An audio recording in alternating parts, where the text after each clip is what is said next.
It's okay. Off your mind, it's okay. Off your mind, Chai! Now wow, people wey suppose talk truth to power don't off mic. And if we talk, now 500,000 they go sama us, call them hate speech. But fear not, Maiyegun don't come. Ingo torchlight every corner, nooks and cranny of all these bad people where they spoil our country.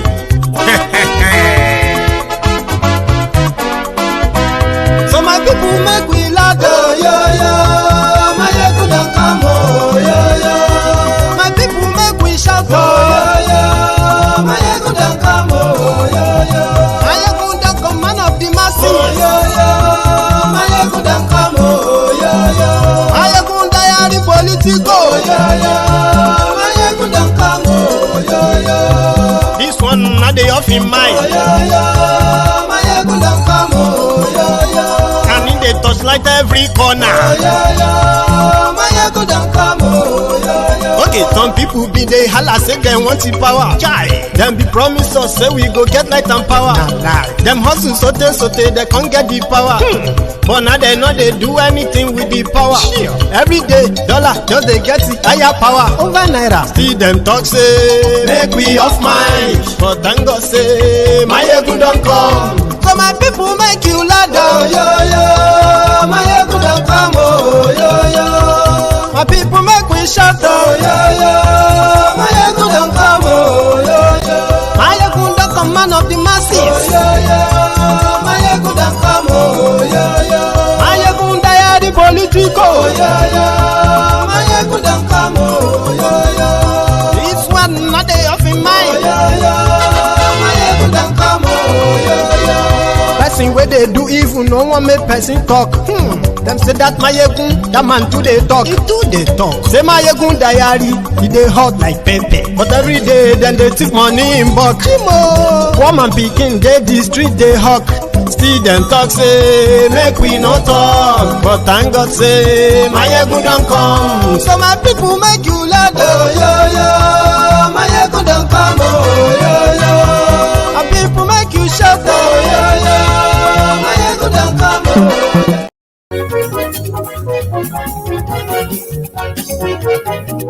Hello there.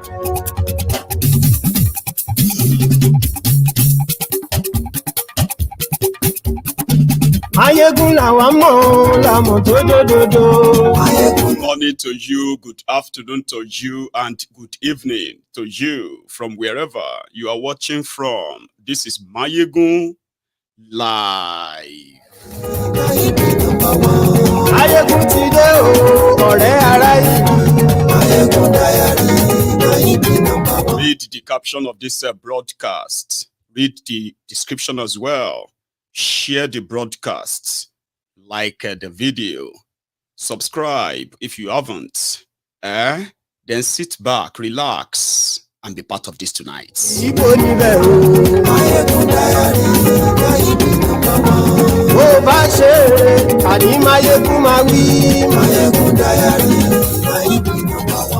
Pablo is in America, and indeed is addressing the United Nations General Assembly in New York this afternoon. Godfather is in Maiyegun Nigeria, where criminals are in charge, and the result of a criminally run country is what you have today, and it is called Nigeria, where a lot of you are building hope in what they call renewed hope. Hope on what? Renewed shaggy. Yeah? Share the broadcast. Share it.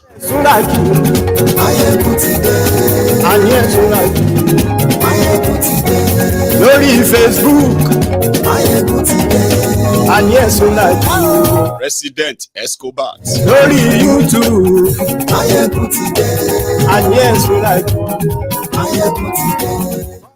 The chief of staff is now the thief of staff.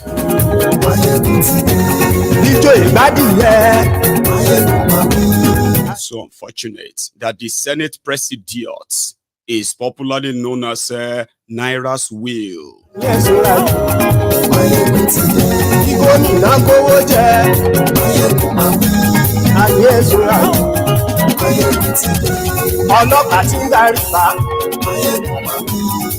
if Facebook won't let you see this broadcast, I'm going to stop it at a point. Go and join us on YouTube. It's easier there. You can even be able to comment on Facebook.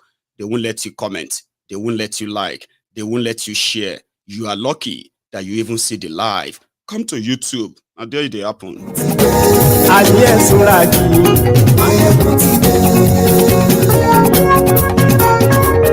Yes.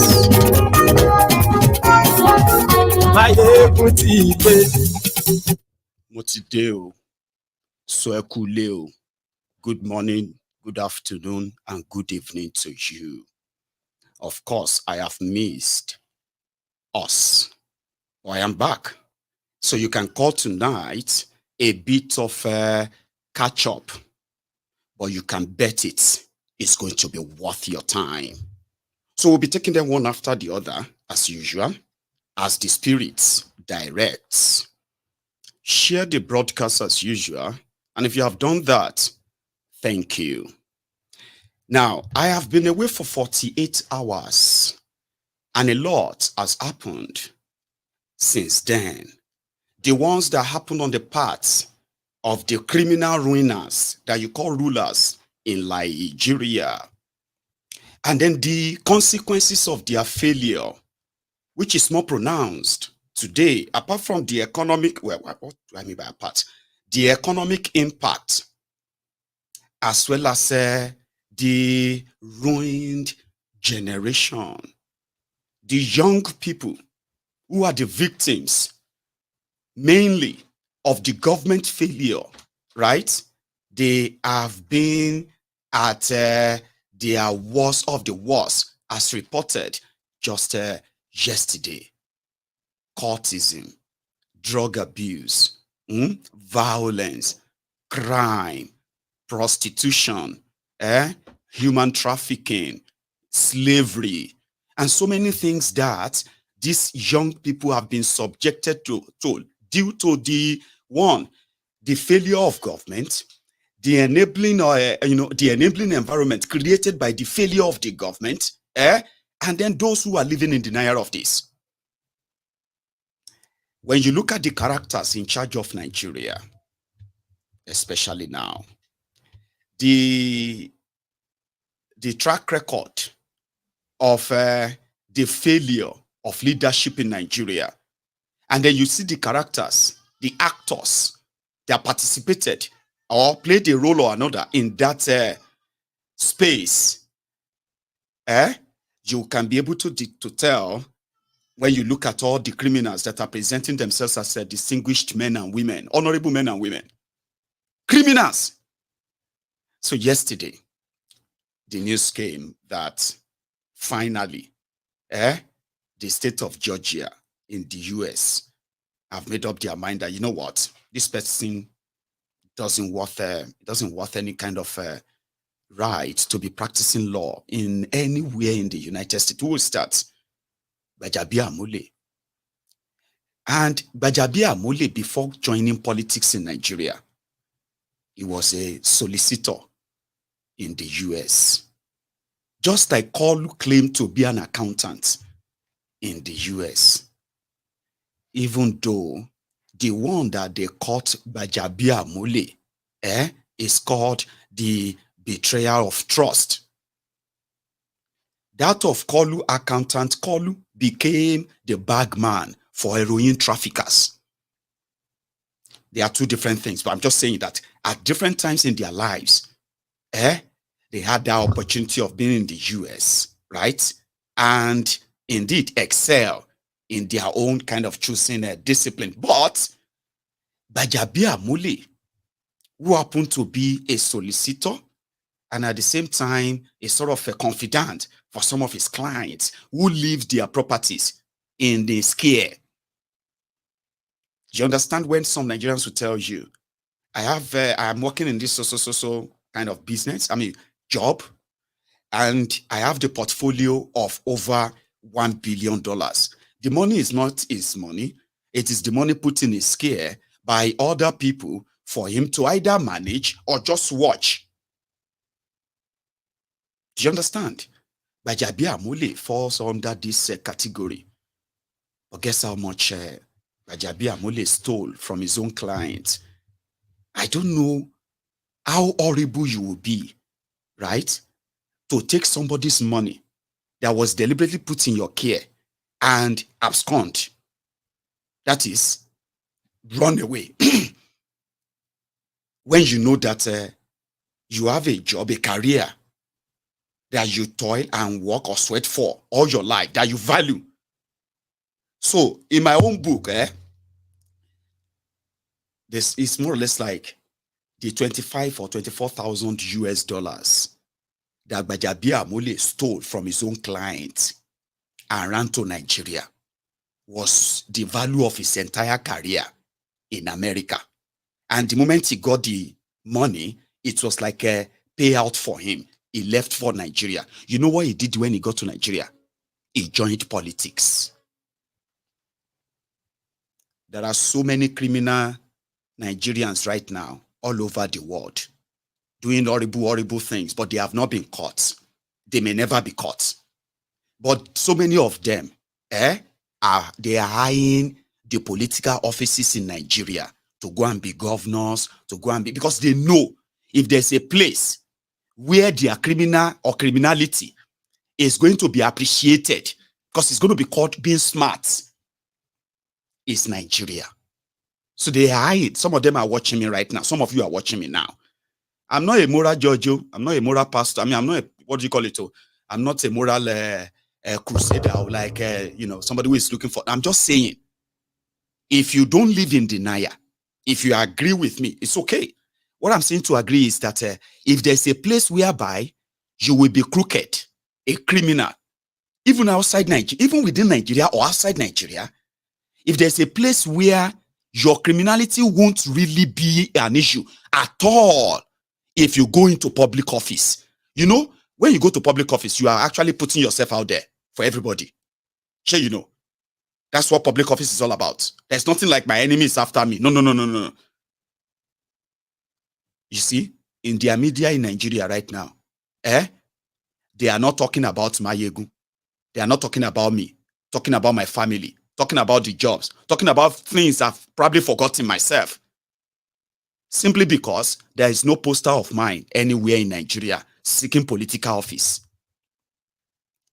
So if I have any dark past that I know that they can remain dark past, and just live my life quietly, I won't go into public office. Not in this country. But it doesn't matter whether you are a drug dealer, money launderer, human trafficker, even a terrorist. There's a place where those things don't really matter. Depends on which cycle you belong to. So a lot of them go straight into politics. Sorry about that. So a lot of them go back into politics. So Gbajabi Amule stole his own client 25,000 US dollars and ran to Nigeria. The client, they first started looking for him until they involved the authority. When they involved the authority, they wrote him. Gbajabi Amule replied and said, I didn't steal the money. I will pay it back. Guess what? He paid the money back. Eventually, that is probably about a few years back now. Thinking that would just be it. Right? But he is already violated the ethic of his career in America, where at least as corrupt as America is, wherever they say their rule of law is established, you can barely dispute it too.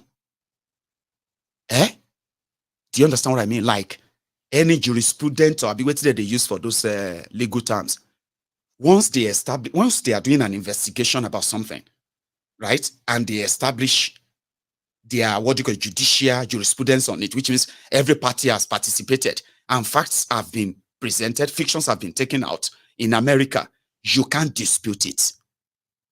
Because afterward, the only thing that can clear you of all of that is a presidential pardon. That's how serious their own legal system is in America. Bajabi Amule knows that. But does he even need any career to be a lawyer in America anymore? No. Why am I telling you this? I am telling you about character that returned back to Nigeria. Instead of offering his expertise in making that area he has participated in politics, to make it be like that same America he ran away from, he made the Nigeria exactly what he would have preferred in America he didn't get, which is legalizing corruption and bad behavior. He has track record of that. So, when he became a lawmaker, it's to G to Pablo Escobar's call. He became a speaker. That was the moment. The scandal of bribery, the scandal of what have you, yeah? And it got so complicated, right? When you would have expect, like, say, executive, legislature, judiciary, 3 arms of government, checks and balances, somebody who lived in America, who practiced law in America, became the speaker of a House of Representatives in Nigeria.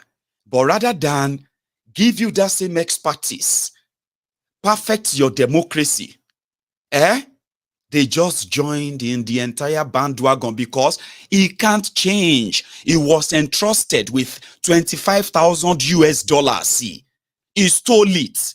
Now you are entrusting him with the country of over 500 billion dollars, and you expect him not to dip his finger where everybody is doing the same. He's an expert. That's the career. That's why I said that a lot of you who always pray that let us just pray for them. You don't pray for criminals. You jail criminals. But in Nigeria, they make them presidents, governors. I'll give you one example.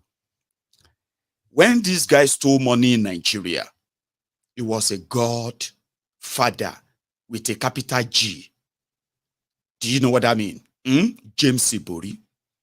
He was the godfather of godfathers. Simply because of the kind of resources he had access to at the time. Then he came down to the UK, where the corruption, the stench of that corruption from Nigeria was so huge that at the moment Obasanjo dropped his pass, it was convenient at the time to nail him. When he got back to Nigeria, he remained a godfather after serving his jail time here. Okay?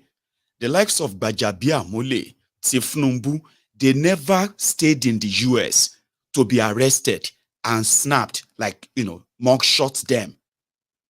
And with that is the only grace, the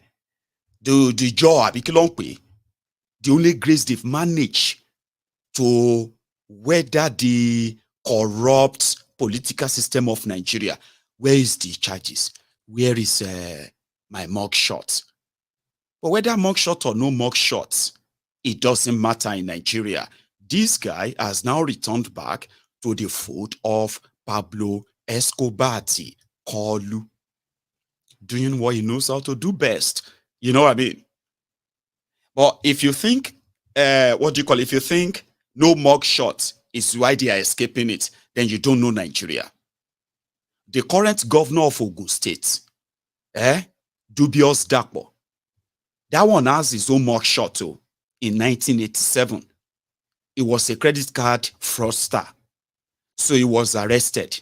They mugshotted him and all of that. Yeah? In Miami, in the US.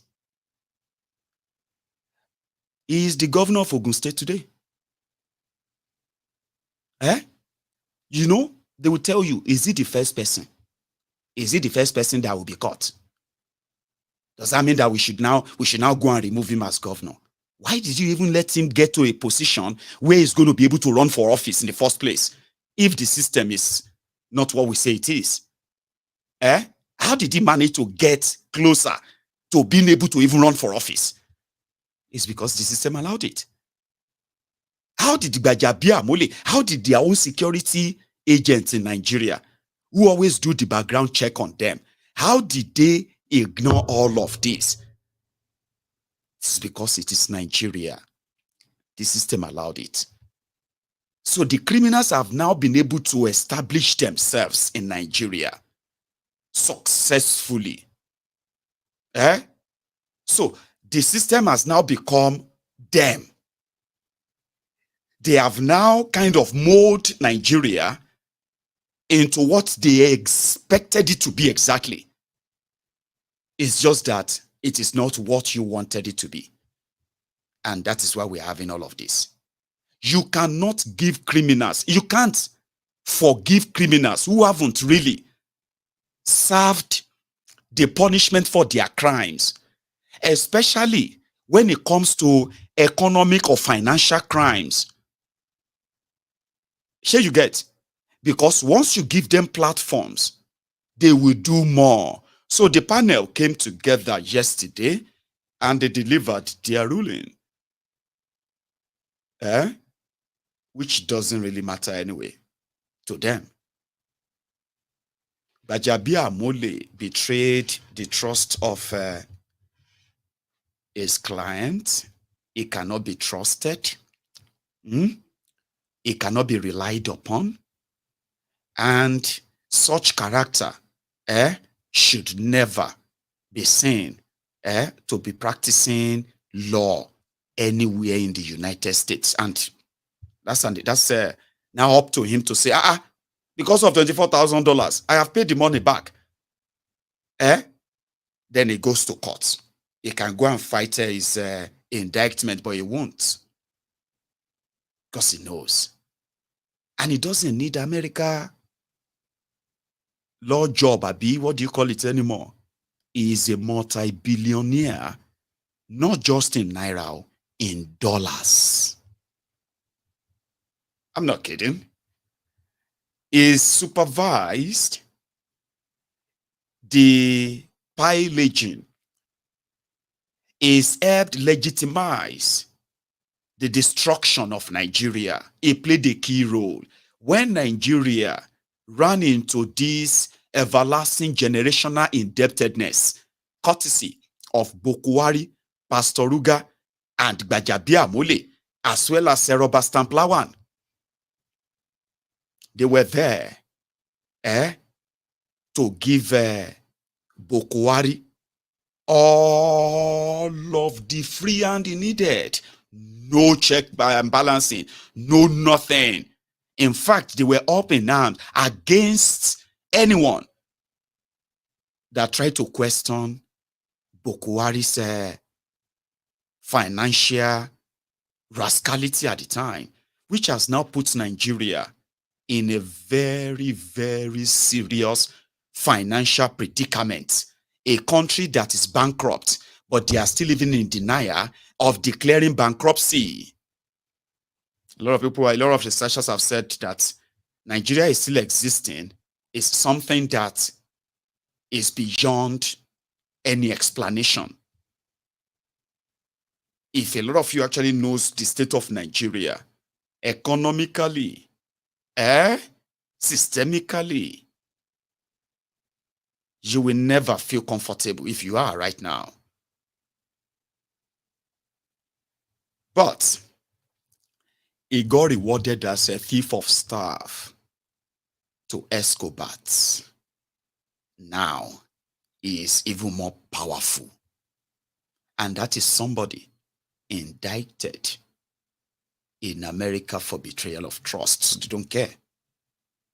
So to somebody like me, when I look at him, if he says, we are working to make Nigeria better, I won't believe him.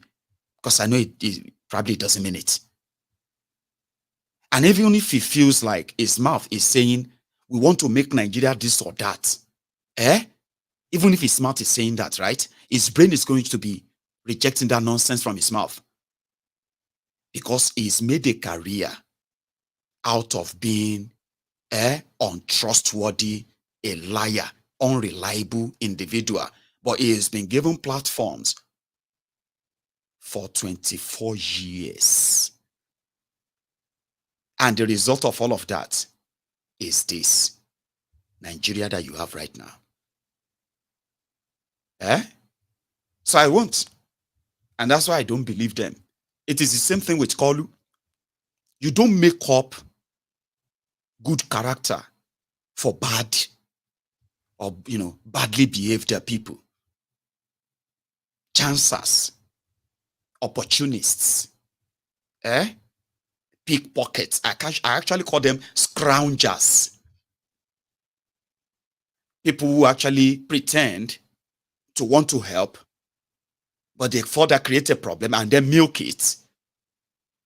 That is inhuman. You don't do that to your own country people, like they will say, your own citizens. When you have an opportunity of changing their lives, do it, because you are already handsomely rewarded, bountifully rewarded. You guys are writing blank check of what should be your pay, and the people have no say, right?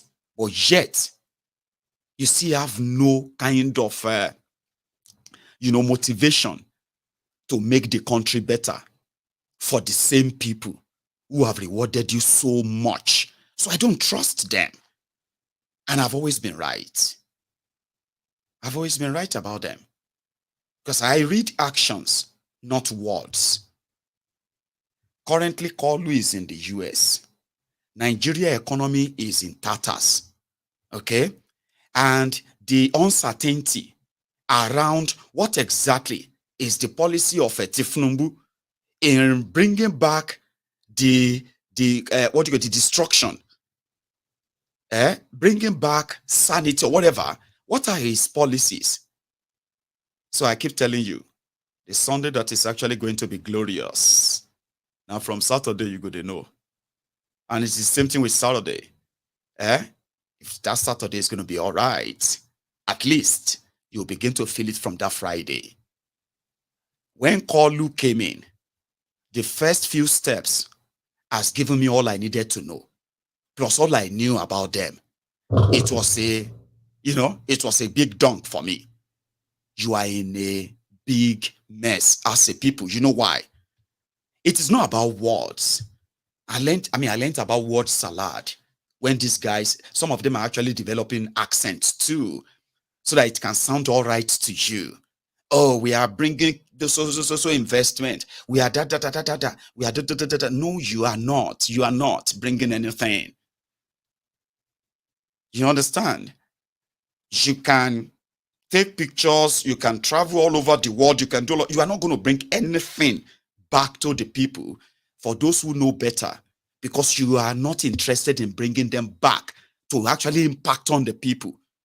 If you do, you will be honest with yourselves, with your policies. You will make that Nigeria inviting enough. But is Nigeria inviting enough for anybody to bring clean money to come and invest other than black or blood money? Shady deals, shady, what have you. None of them that will be in any beneficial to any of you in Nigeria. How? They've been there for about 3 months, right? They've expended over $7 billion. They are not even accountable to you on that. Okay? The Naira that they decided to go and take oil for cash swap. Cash for oil swap. $3 billion. They have shared the money among themselves. Now, they are already dropping it in the media. Okay? Remember when they took the $3 billion, they said the $3 billion was going to help them stabilize the Naira that was crashing and crashing and crashing, was almost 1,000 Naira to $1, right? That's why they took the money. Okay? But I told you they took the money because the marketers in Nigeria were saying the reason why a liter of petroleum is going to go for 1,200 Naira per liter very soon was because the Naira instability is making it difficult for them to bring a finished product to Nigeria. So they secretly went on to Afrexim to take $3 billion and they put that in the central bank so that the oil marketers can go and take cheap exchange rate, cheap dollars, for some months. Now, this was less than a month ago. It's not like it's forever, just less than a month ago. And I told you, when they finish all that money, because they will finish it among themselves, where are they going to see more dollars? Because they are still lying to you. Okay? Where would they see more dollars to give to those marketers? So that the price of gas, the price of diesel, the price of all these things can kind of still stay normal. Abi, and dollar and naira will not go to 1,500 naira to $1. Abi, now they are already dropping it in the media, small. Your cooking gas that crashed in August, cooking gas from 12,000 naira crashed down to 7,000, 6,000. Some of you were celebrating that last month, Abi, because of the promised $3 billion. It be like say the $3 billion don't finish you. They are already telling you now that a cylinder, 12 kg cylinder, Abi, what's that size? You're going to be paying up to 18,000 naira for it. Now, this is the problem. When the wahala of the subsidy removal and all of that nonsense started, Abi, before or even after, right? You were paying so much, over 10,000 naira for that kg. I mean, for that cylinder, Abi. And then when they removed subsidy, it surprisingly crashed. Abi, you remember? So when it crashed to 7,000, which means you started saving you save 4,000 naira every time you go there for a month. Now, in the next month or two, okay, it's now going to jump from that 7,000 naira to 18,000 naira to 20,000 naira. Do you get that? And they're already dropping that. They are already dropping that. The petroleum price is going to go up per liter. I think you are currently buying it between 610 naira and 750 naira, Abi. So they are already dropping it. It's going to go up. And some are already projecting 1,000 naira, 1,100 naira per liter of your petrol before December. The only thing that can save that is for Kolu to pack another dollar secretly, put it in central bank so that these people can have access to it. And who are these people? They are friends. Remember, they have removed subsidy from the petrol and all of that, which is a lie. They removed subsidy, they announced it, then they started dollar subsidy. If you consider this scam, let me explain that scam to you. It's called Tinubunomics, by the way. Okay? During Bokwari's time, Bokwari borrowed over $11 billion to renovate Nigeria refineries. Okay? And then they said they were removing subsidy. They removed it once, twice, thrice. They said they were removing it partially. Okay? However, the subsidy that Nigeria was paying 200 billion a year, 700 billion a year highest before these guys, suddenly jumped to 1 trillion a year, 2 trillion, 4 trillion a year subsidy on petrol. People were wondering, what the hell is going on? Nigerians started paying over 160 naira to a liter from 87 naira. When Nigeria was paying subsidy of 700 billion, they were buying fuel for 87 naira. When Nigeria started paying 4 trillion naira to a subsidy, they started buying fuel for 160 naira per liter. What was going on? That was so much. Now, here is the drill. In just one single month of this Tifnumbu, that subsidy is gone. Subsidy gone. They took $3 billion cash from is a loan. They were going to give whoever gave them the money, they will give them crude oil that is worth $3 billion. We don't know the interest. We don't know the amount of crude oil they will collect for the $3 billion. They shall did the deal. Now you see that $3 billion. It is meant for fuel subsidy. Okay, at least 80% of the money is for their friends, subsidy merchants, right? So if you put that 3 trillion and you change it to naira, in today's naira exchange rate, what do you call it? 1 billion will give you 970 billion naira. 1 billion.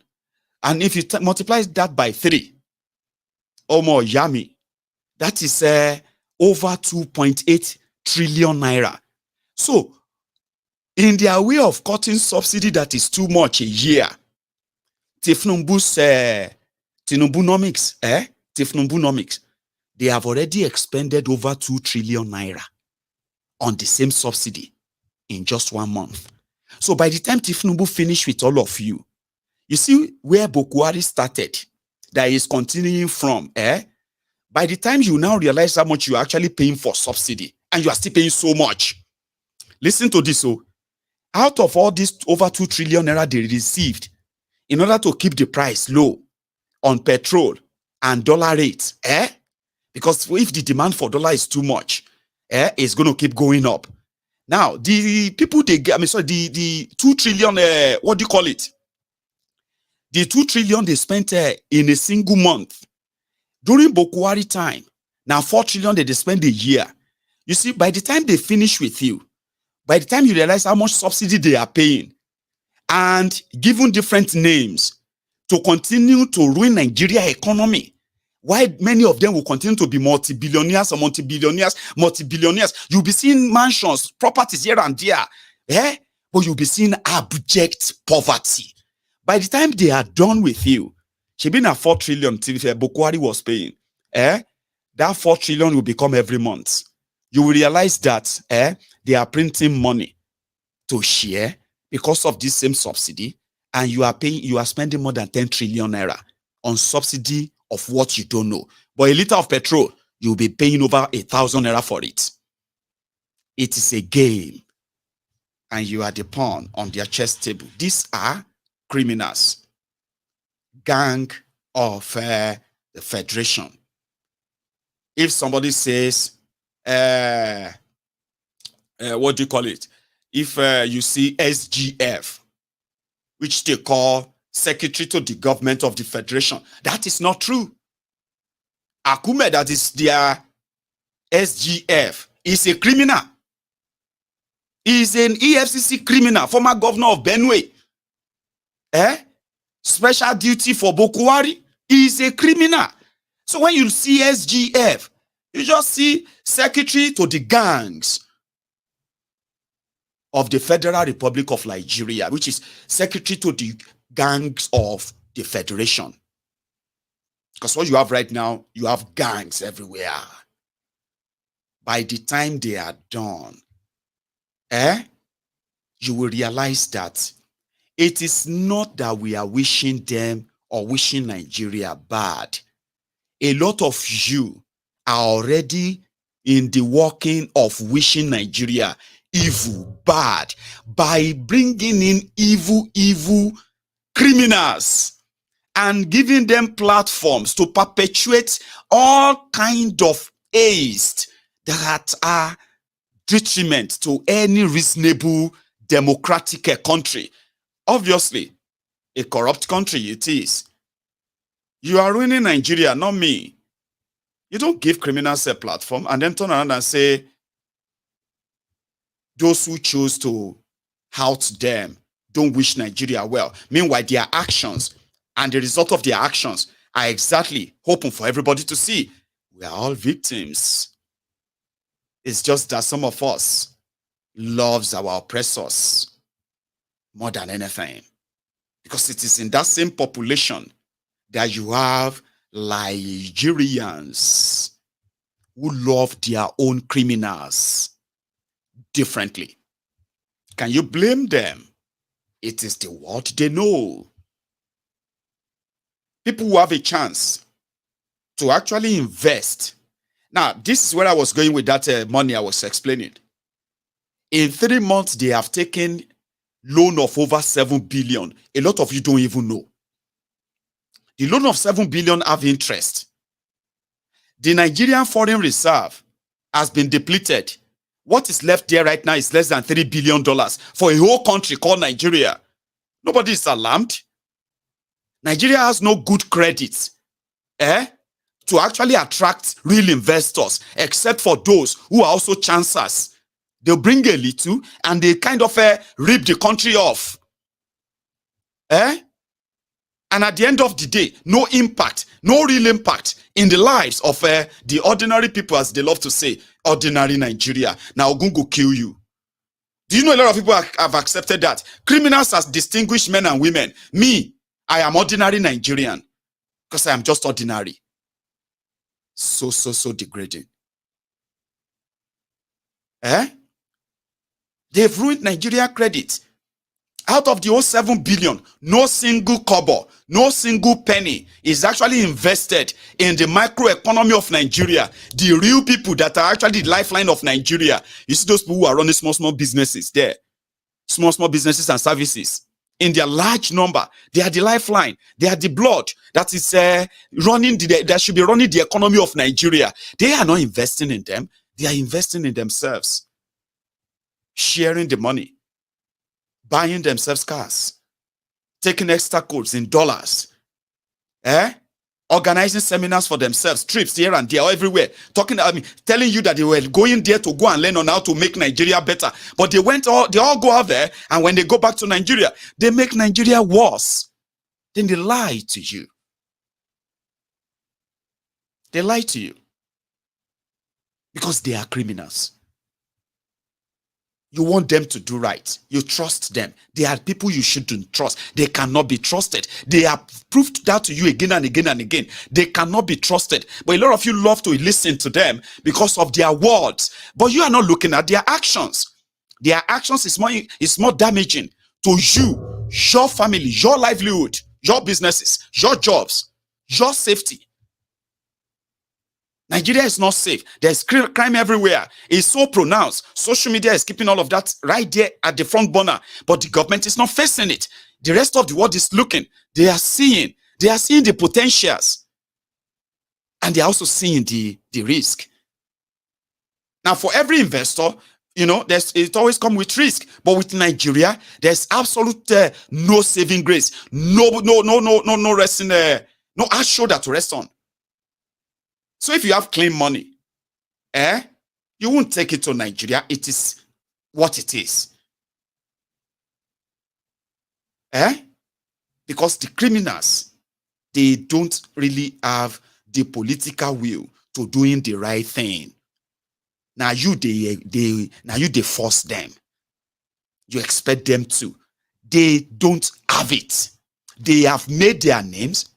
They have made their money.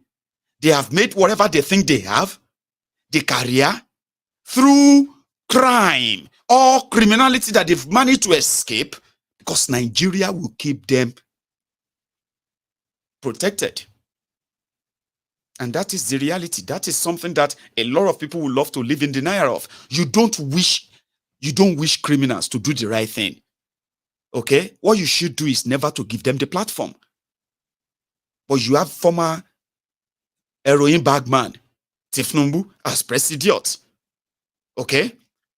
And then you have all these bloody criminals who are also there. And then you are expecting them.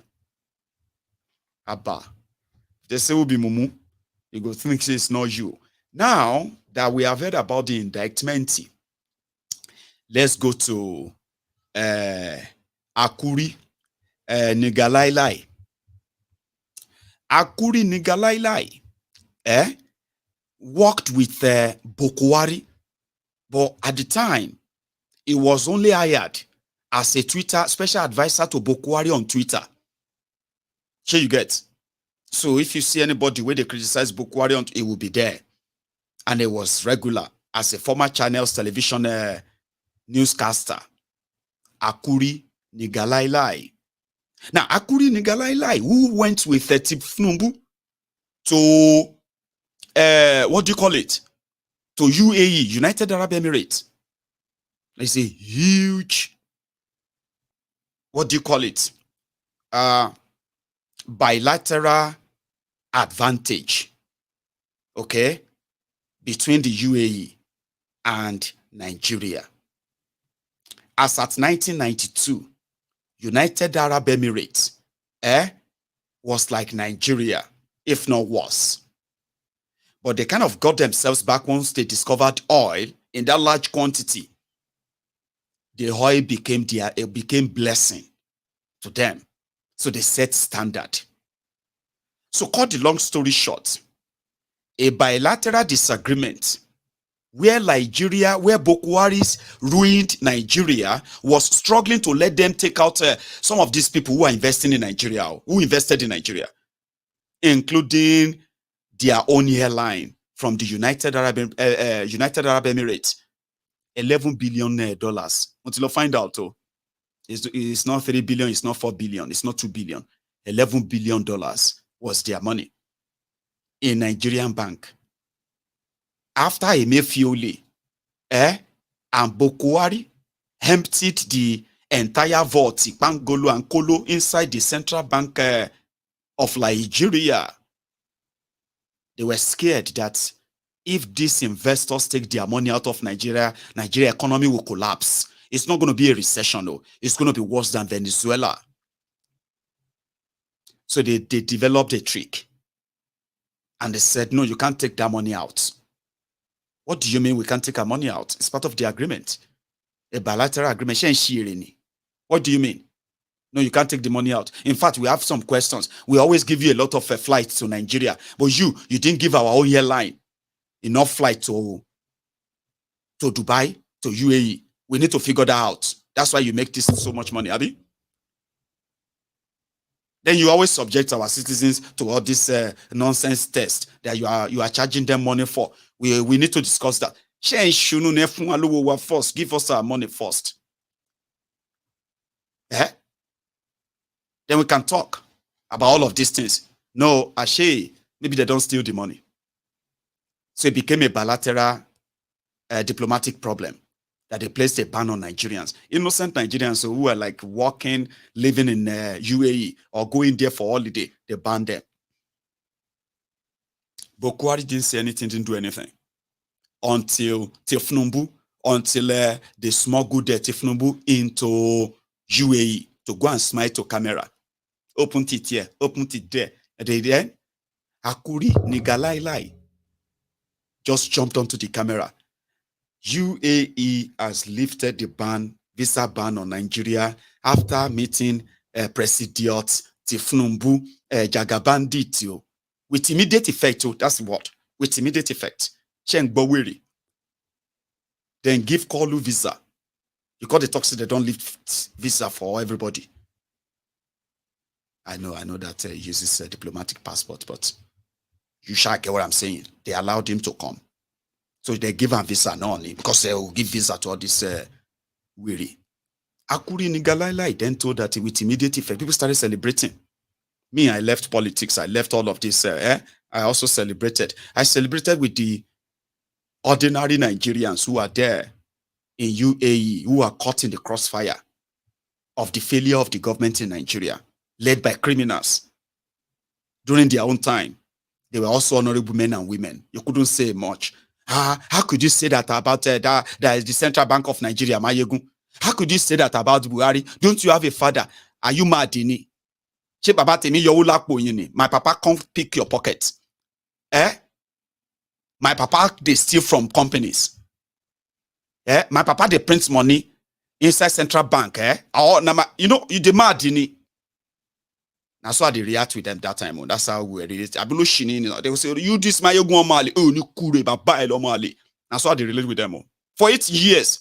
Because they were honorable men and women to all this born to suffer head. Unboot slaves. I was shouting, they are criminals, they are criminals. How can you call your papa criminal? My papa no be criminal, you know it. My papa no do anything to hurt anybody there. These ones are criminals. So Kolu went there, right? With immediate effect, with immediate effect, you know, go release the money within your bank. Release the money first before we talk. Now, today, the news has come that there's actually no negotiation, no conversation on this visa ban yet. That is UAE. The way you say the conversation is still ongoing. They don't go anywhere. So it was when I now find out 24 hours later, see they lied to us. I came back, I was Olori Buruku APC, yo. Do you know what I'll tell you this one. I want to digress. I'll digress a little bit. I want to tell you this. When the news broke that they have lifted the visa ban, I was like, oh, good news to all of you in UAE and all of you who were like, had to be forced back to Nigeria because of all of this and all that, or something like that. Congrats. And I said, thanks, Kalu. Then you see this Lagos Abobaku, the Agbadorians. You know what they did? They just jumped on it. Some were like, Maiyegun, so you can actually thank Kalu. I was there reading the comment. Then this Lagos Abobakus, Oshogbu Alimajiris, they started coming. There is still more. All of us that supported Kalu, we know what we supported. He's a man of his word. Anyway, you this Maiyegun, you go still see your mouth, You go, they were bragging. They are bragging. Even though some of them, they don't have any business, they are so poor. APC, Egbekegbe have made them so poor that they don't get business with any airport except if you want to go and do Babi Allah there. Sure, you understand? But to them, achievement, Kalu said is immediate effect. Immediately they saw that Nigeria, immediate effect in Awashiri. So the following day, less than 24 hours, I discovered that it was a lie. And I felt heartbroken. Odumegon.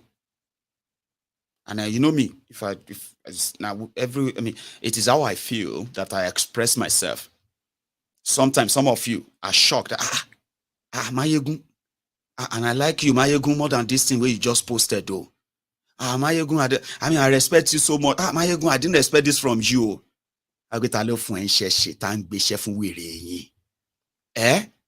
I hand over any expectation to you and say, Yagba, these are the expectations from me?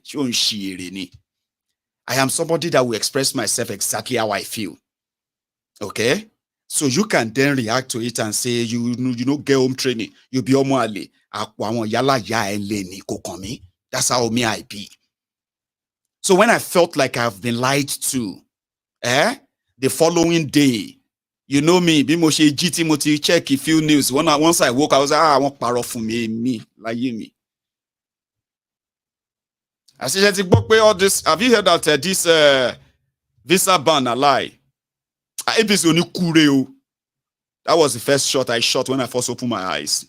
Because I really want to digest the news very well until the later date. You see all these Olori Buruku Lagos Abobakus and Ashaleje. They are here now. They are watching. Look at them. See them. Read their comment. They are here. And Olori Buruku Ashaleje. Some of them came and they said, I know that Maiyegun, you are dying so bad that the news is going to be fake news. I was like, Olori Buruku niyene. Do you actually understand why Maiyegun have this Maiyegun's platform? It is simply because, listen to this, on this platform, I see victims of the government failure every now and then. And I know that one day it will be my turn. It will be your turn. It will be your turn. Before it becomes my own turn, before I become somebody that Nigeria will also happen to, it is better to keep everybody on their toes. That if it can happen to me, it can happen to you. Whether you are in Nigeria or you are not in Nigeria. That's what I do. Because I know I could be victim of one Nigeria one day too. If we don't end it, it will end us. I've told you like that. Kill Nigeria or Nigeria kill you. And it doesn't mean that Nigeria is going to put a knife on your neck and cut off your... No. Waiting go kill you there. Look around you. You can see them. And they don't even have to touch you before you just be like, Odidojo, I don't feel continue again. You are waiting for I don't want the news to be fake. Are you mad? I want it to be real. But I knew the moment I realized that it's not real, and I realized those who are going to be affected by that, especially those who first hear the news. There are people who saw it on my platform and they're like, if Maiyegun said it's true, that means it must be true. If Maiyegun is saying congratulations, it must be true. I can't wake up, can't realize that a lot of them are waking up to like uncertainty, not sure. Is it true? Is it not true? It's that. Now, the Yorubas now came out back again. I want to say immediate effect too. They now started changing it. It's not like that. It's a diplomatic clinical. They have to do an where they have to do an meeting. So Lori Bruku you tele. So you wanted to catch cruise, Sabi, with the lives of the people. You have no idea what a government is and what charlatan means. So I can't change them. But unfortunately, I'm going to make you listen to Akuri Ungalailai right now, because we love to document them. Akuri Negalailai is the one that is 2 days ago briefing Nigerian press what Sifnumbo will do in America. Same thing they told you. They were going there to India to do. Same thing they were telling you when Bokwari was blowing up your forex, going all over the world. And what did Bokwari handed over to you? Generational poverty, generational terrorism, and legalized corruption. Now, these days, what you're going to get is that continuation of all of that. In addition, legalize of so the legalization of crime generally. You will only be arrested for a crime if you don't belong to the gang of the Federation, gang of Lagos, gang of Abuja. Now you have the gang of Lagos. I'll give you an example of gang of Federation. In Lagos, cultists. I'm talking about Okada riders, so school. It's not just about students anymore. Okada riders, taxi driver, Agberu, all of them, they be cultists in Lagos. So when they fight, you will see MC Olu around there. After they have killed themselves, the gang of all those gangs around MC Olu around of Oshodi. It will be the one to say we are already doing peace. We are already doing. What I'm trying to say is that when all these gangs fight themselves in Lagos, even if the police say they have arrested this or that, no. Those who normally settle them are the gang of Lagos leader or leaders, because they have all the political connections to clear those they want to clear and to kill those they want to kill. Something like that. Now, this gang of Lagos, they have now become gang of Nigeria, or the gang of Federation. Now, the GF, gang of Federation, or the GOF, it doesn't matter. I just made that up, okay? Gang of Federation. If you come across them, when they were gang of, Southwest, or gang of Southeast, or gang of whatever, right? But this particular ones, so gang of Lagos, who were like gang of Southwest as well, if you come across them, you know that thing? They said, if you throw an egg at a rock, waiting go break. A rock, an egg. Well, which one will break? The egg. Now, if you hold the egg and you hit it with the rock, what's going to break? It is still the egg. Okay? Now, we are now talking about a criminal enterprise that have become an institution in a political system that has granted them a kind of immunity, except immunity over life. If you do this or you do that, as long as you're not killed, everything else is going to be sorted. Just like that. If you come across them, whether they are trying to extort you as a citizen, if you report to police, now you go, what do you call it? You will be the one to be blamed. Do you understand that? You will be the one to be blamed. If they decided to report you after beating you or extort you or do whatever they want to do to you, you are still the one that their police will arrest. That's the kind of immunity they have, you know. Yeah. This is different from other street gangs. You saw those street gangs and all, they are their affiliates. At the head of it are those who have cemented their place in a crooked, rigged, corrupt system that Nigeria practices. They've gone to Abuja now. They are now the federation. Let me tell you this. Few days ago, the Abuja people started hearing, go, go, go, smash the windshield of cars, all of this, you know. What is going on? What's the gain? Now, NURTW, they are fighting. NURTW fighting in Abuja. They don't chase the chairman. No. I've been at the president, so Barua. But Barua is also from their side now. Where they know how to get they want to clear way for MC, who is going to be the NURTW national chairman in the coming weeks. Did the police allow that? Or what happened? Which police? I think maybe Barua also felt like Abuja is not Lagos. As the chairman in the city, Barua and the rest of them, they moved straight to the police headquarters to go and report. When they got there, they were arrested for disrupting the peace of the city. MC Olueron and his own gang and the rest of them, they moved straight to the secretariat of NURTW. Right now, now those people wait and chase away. Now them they face the law right now. I swear. Go and check it. I don't know if they have released Barua or not, but they are the ones they are now charging for disrupting the peace of Abuja. MC Olueron and the rest of them that actually made video of the invasion, of the destruction of everything. They put somebody there to act as interim until Tifnubu comes back. And in the video, there is a particular video.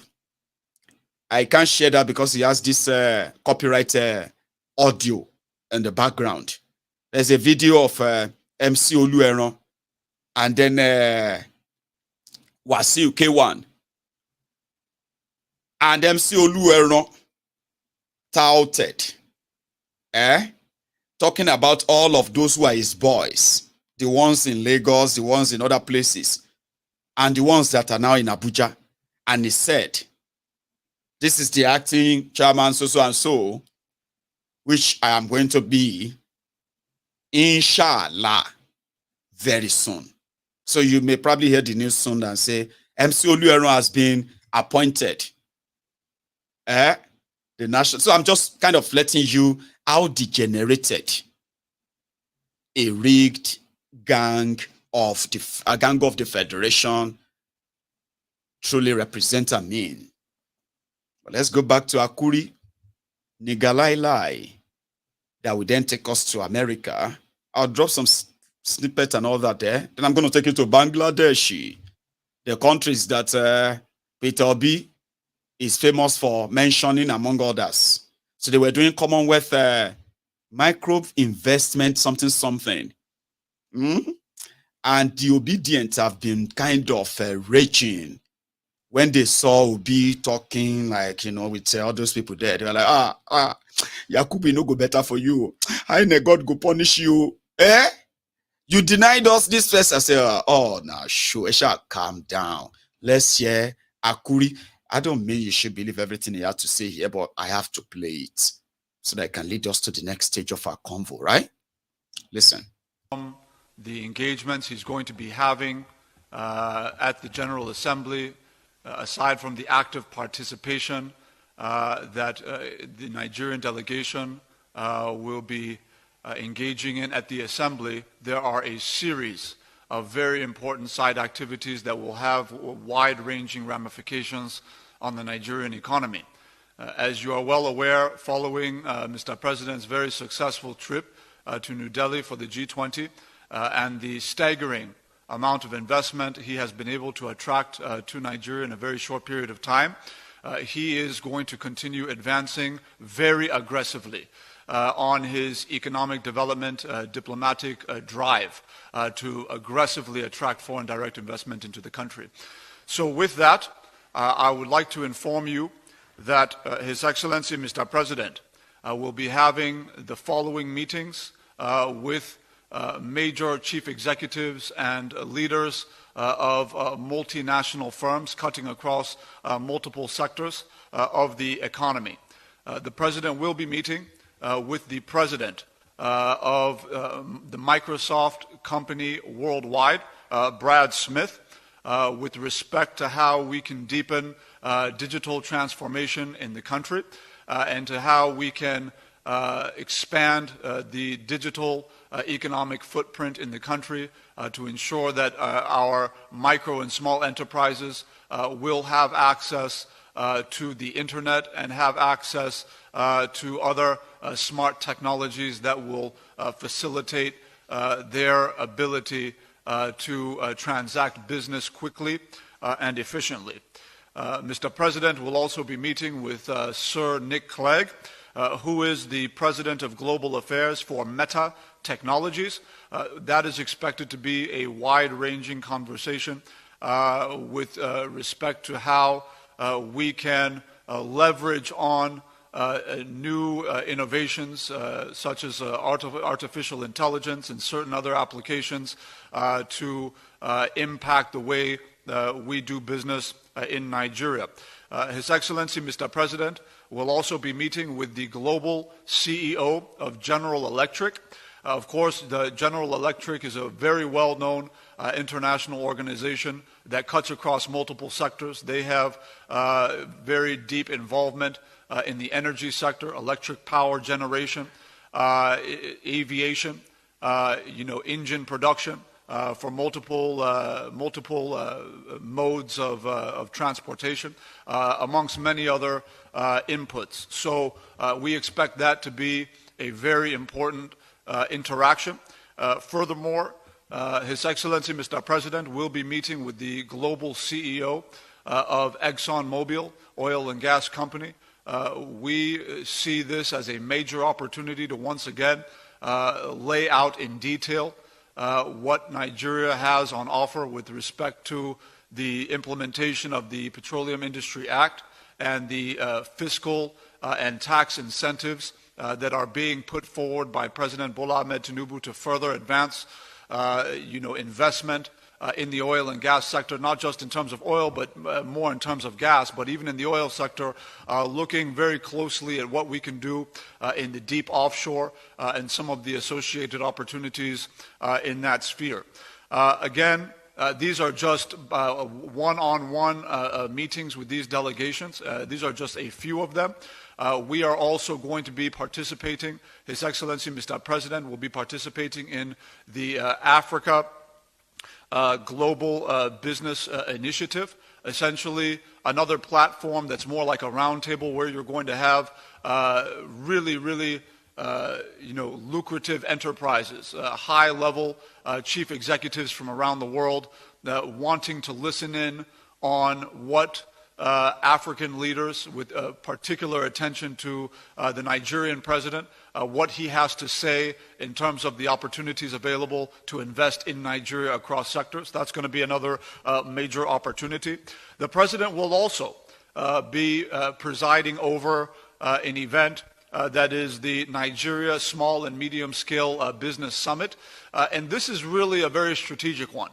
The president is determined to ensure that we don't just look at large industry, that we key in on opportunities that are being presented by small and medium-scale enterprises, Nigerian-owned small and medium-scale enterprises, and putting our own MSMEs in a position to make an impact in foreign markets.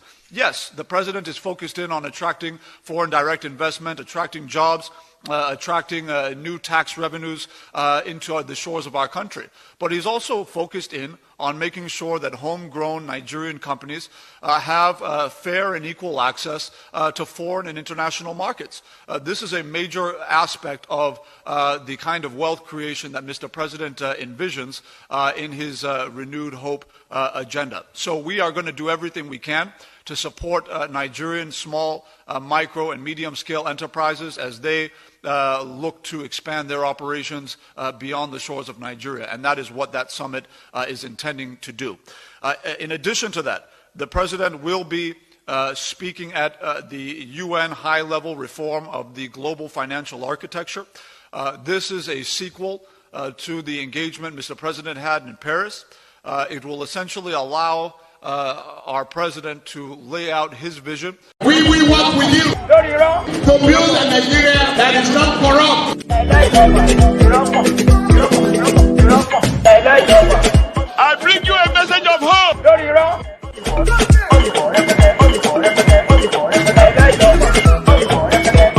We are going to spend a lot of resources on education.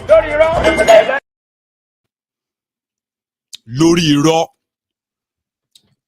Over 70% of what that were said are just the figment of his imagination. Making people sit down and be like, oh my God, General Electric. General Electric is going to come to Nigeria. Do you know the worth of General Electric? Over $200 billion. They love that in Nigeria. They love, Nigerians, they love to read. They love to read all those stats just for bragging's sake. Do you know the worth? Do you know the size of Microsoft? Over 1 trillion. Do you know the size of Apple? For the president of Apple to meet with Tifnumbu, do you understand what that means? Do you know how many jobs? Do you know that if Nigerians love that? In case if you come across them anywhere, okay, we are that useless. All right, we brag on empty bragging because the people we brag for. The people we are bragging about, they are criminals. Okay? They are actually doing all of this for what is in it for them, not for the country. Trust me. All right? So when you see Nigerians bragging, do you know the size of General Electric? Do you know the size of a mobile what? Do you know what is gone on Google to read about them? Do you know what John Sack is? Do you know what Teresa Mobile is? I say, who is Teresa Mobile? My brother, you don't know anything. Do you know where Jack Frost is? About who be Jack Frost? You don't know anything. You see? By the time all these people enter where? Enter Nigeria. Show ni. To bari nkan to mu, o je lo jawo. I live here. I'm not saying people won't come. These are chances. These are people who are coming in to reckon in that corrupt system, not to benefit you. Sorry, egba gate ni. Tani Jack Frost, Tani Teresa Mobile. Who them be? How does that translate to you? Absolute nada. Bokwari, the lifeless Mayegun, breathing Maiyegun, also met with all of these people. Kilo difunyi, poverty capital of the world. What did that turn to? Poverty capital of the world. Sorry, egbagon, ori egbagon gon ni abi kini ori abon lagon kan mo e lori ni. Don't pariwo Jack Frost. Apart from the picture opportunity, video, and all of that, Baba, shege continue ni Baba. Shege you continue. Take the pictures, put them as your profile picture. Be happy. If that is something anyway, I don't know.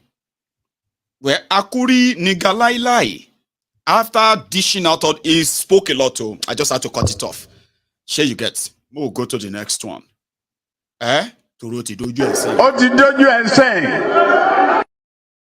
sẹ́yìn. So Akuri Nigalailai talked about Tifnumbu going to the US. I'll show you when Tifnumbu landed in the is that not JFK Airport, John F. Kennedy Airport? I'm not sure, but this must be New York. Take a look. No, we're coming back to that. Not yet. Here.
olórí burúkú ni wọ́n aládẹ̀wò ẹ kórí burúkú ẹ bá Nàìjíríà jẹ ráìsì wọn ráìsì di 1-3 foreign rice tá a tún wá ń jẹ yìí kò sí òun rẹ̀ ń jẹ òun dájú táwọn ń jẹ lọ kò ní yẹ yan kó pa ni.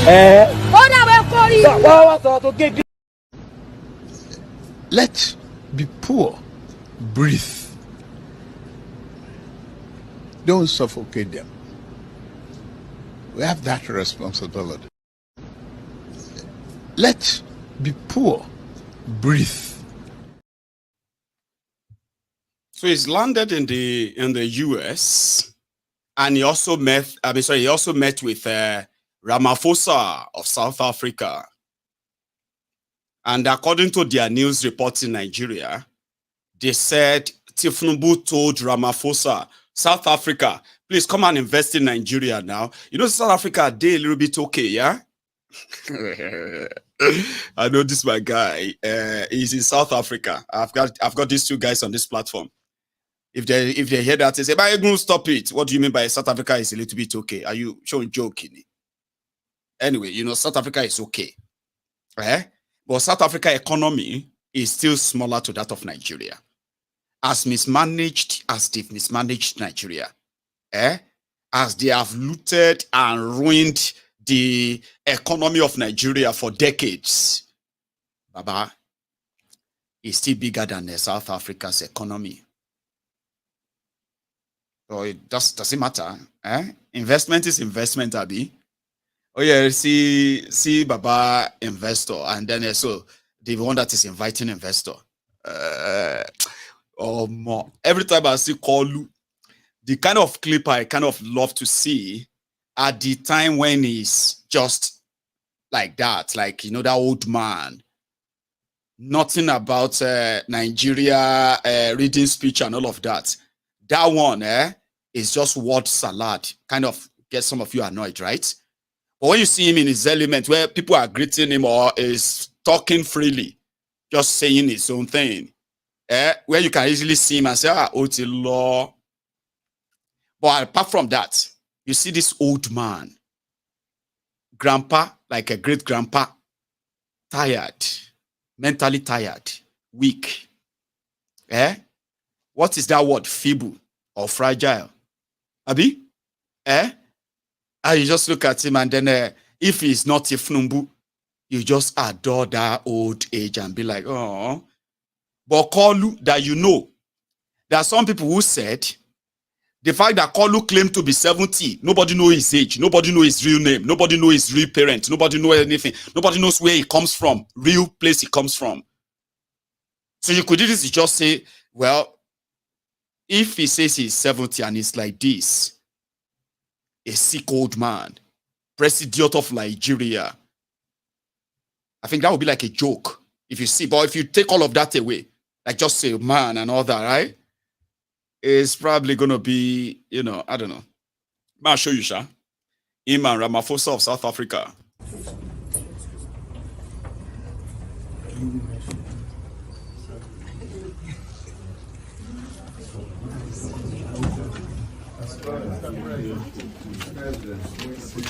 Good to see you. How are you? I'm very well. How are you? I'm fine, thank you. Good to see you indeed. Thank you. Wonderful. Welcome. Thank you. Please, space for the foreign minister. Please. Yes, sir. Yes. How are you? Okay, how are you? Mr. President is greeting you. This is the foreign minister of South Africa. How are you? Let's just go back. How are you? Yes, I'm good, President. Yes. Minister, how are you? Lovely to meet you. Likewise. Hi. Thank you. Can we move back? Thank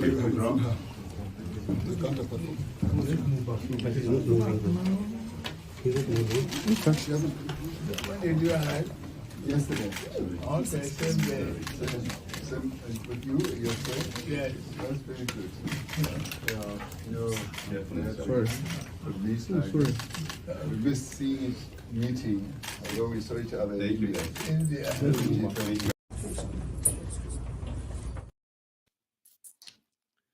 you know. So it's no longer Kalu that is contesting election, okay? Now he's the president. And with the template of Bokwari, that's the only thing I think they've managed to get right, by bringing his medical team with him everywhere he goes and keeping them completely out of sight.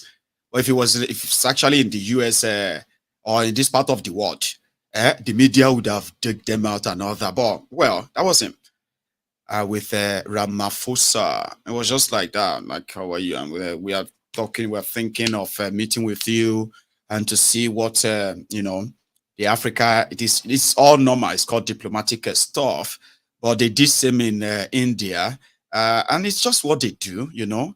But the only difference is that the likes of Ramaphosa will go back to South Africa. They will be able to track their development or the result of every trip they go. In that of Nigeria, it's just one of those.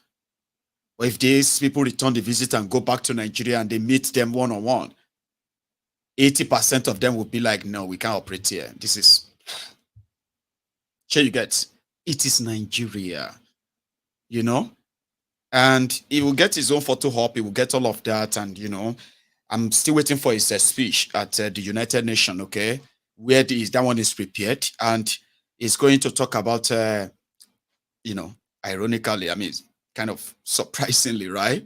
Tifnumbu is expected to talk about drug trafficking and money laundering in his speech at the United Nations General Assembly meeting this afternoon. He's going to talk about money laundering, illicit money, and he's also going to talk about illicit drug trafficking. But others are saying, no, he's practically going to talk more about the coup in Africa, coup counter coup, and whatever that drama is going to be. You see, I'm going to bring you that the moment I have a copy. As usual. But we'll go to that Bangladeshi that Peter Obi always loves to mention. Any small thing. Bangladesh, you can what's that called again? Japan in 19 this or that. You know, he's so good with that numbers, right? Where he was finally in that Bangladesh to say to their faces on what he believed will help the Commonwealth of Nations to combat poverty, combat this or that using microeconomy. This anyway, I'm not an economist. So we'll go hear that one before we go back to Nigeria. Here is the first part. I would like to invite for some opening remarks Mr. Peter Obi. Now, Peter Obi is a long-time entrepreneur, a business leader, and an eminent politician from Nigeria. Mr. Obi's sense of enterprise fostered his involvement in local and national Nigerian politics, including his role as governor of Anambra. So please help me in welcoming him to the stage. Peter Obi.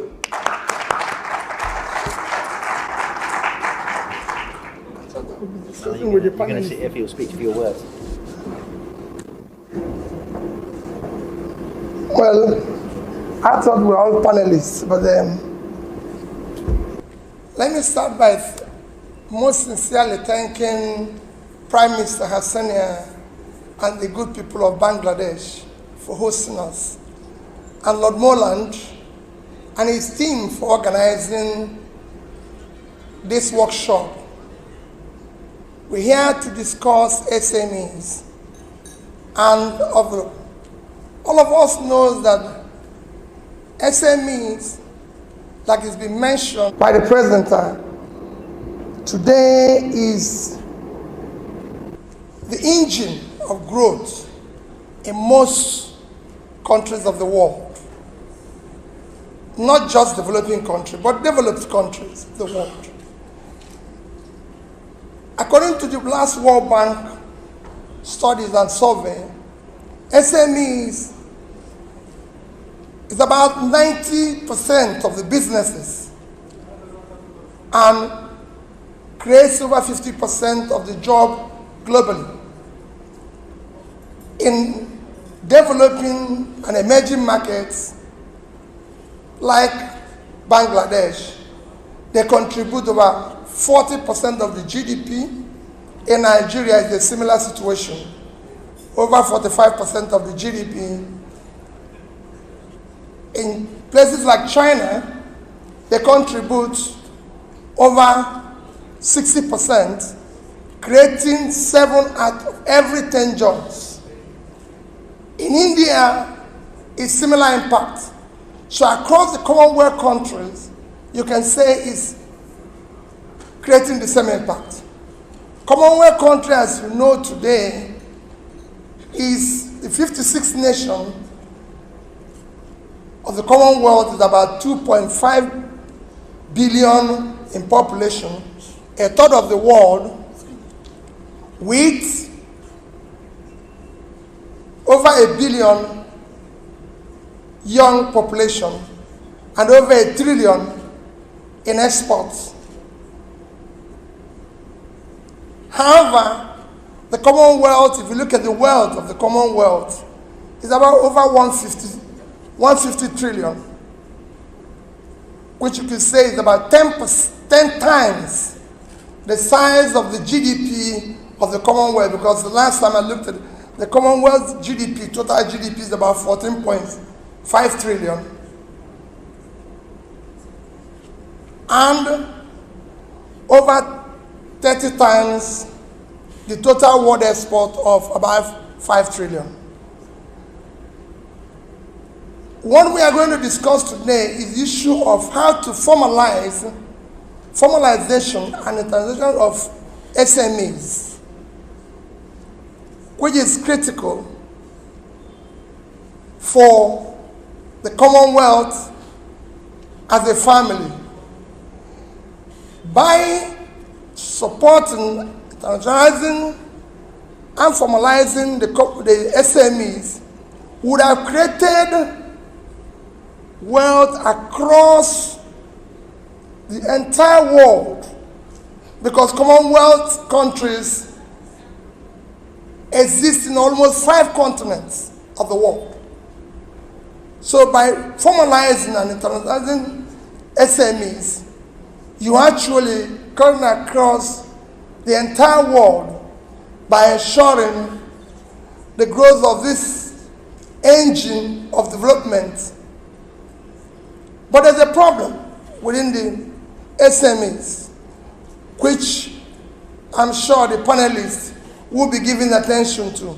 While this critical engine of growth is what is desired in today's world to be able to develop, especially, I keep saying, within the Commonwealth family, because if you look at the scope of what they are going to add is huge.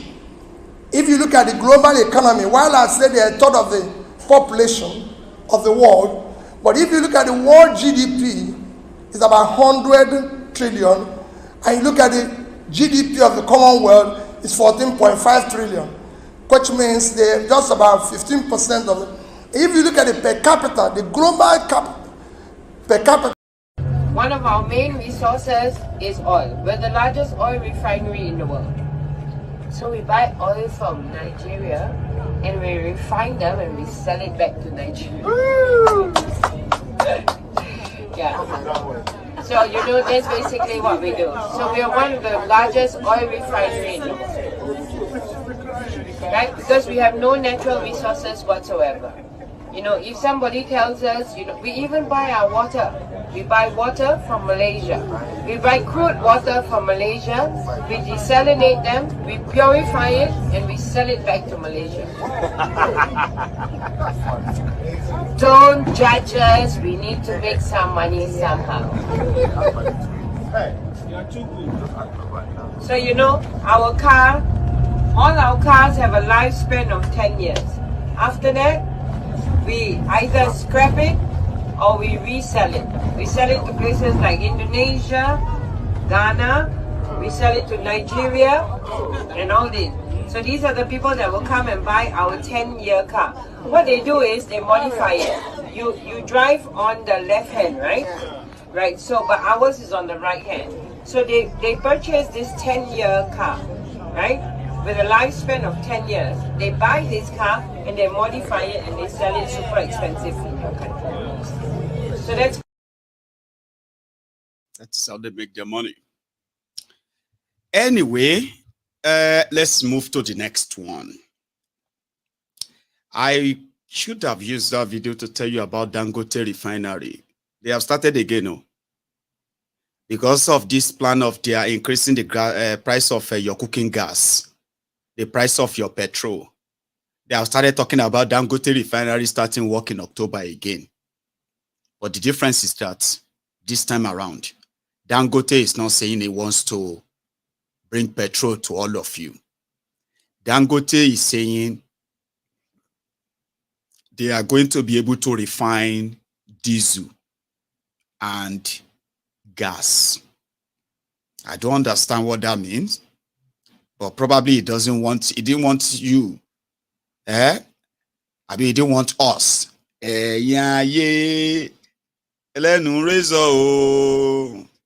That's what they would say. They would say,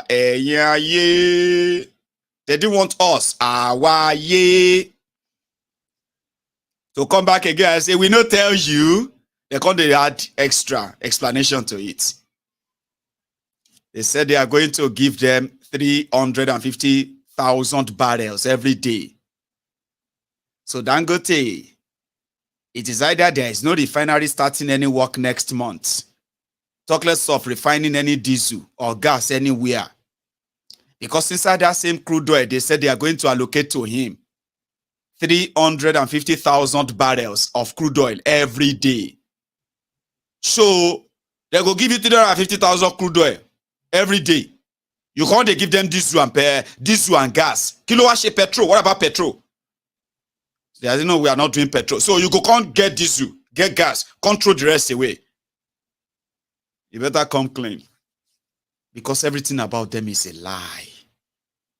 What they are saying now is that Nigeria has approved 350,000 barrels of crude oil to Dangote refinery. And is going to start production next month. That's on the side. Before they made that announcement, they've already started dropping the hints. Cooking gas, you might lose okay. You better go and buy, cooking gas, Kerry, is not like yam. It no be like rice. Where you feel buy, store them. You go buy bomb, go buy cooking gas and store them for house. I be waiting you go do now. Because from 7,000, I've been at 6,000 naira, it's going to go up to 18,000 naira or more before December. Baba, December is just about 2 months away. Kilo machinesi, what do you go do now? You go to stockpile cylinder of gas. Or you wait for Dangote. Emma lost stockpile cylinder. Joke apart, you, because some of you, I have seen people. There's people where they carry buckets, carry jerry can. They scoop oil. Tanker with full petrol fell. You say, may everybody pick race. Say, help us. Say, no fire yet. There's no fire. No. I don't want fire. May everybody run from that place where petrol just spilled. In Nigeria, people will be running towards the petrol with their own kegs, jerry can, bath, everything. Housewife, house husband, house children.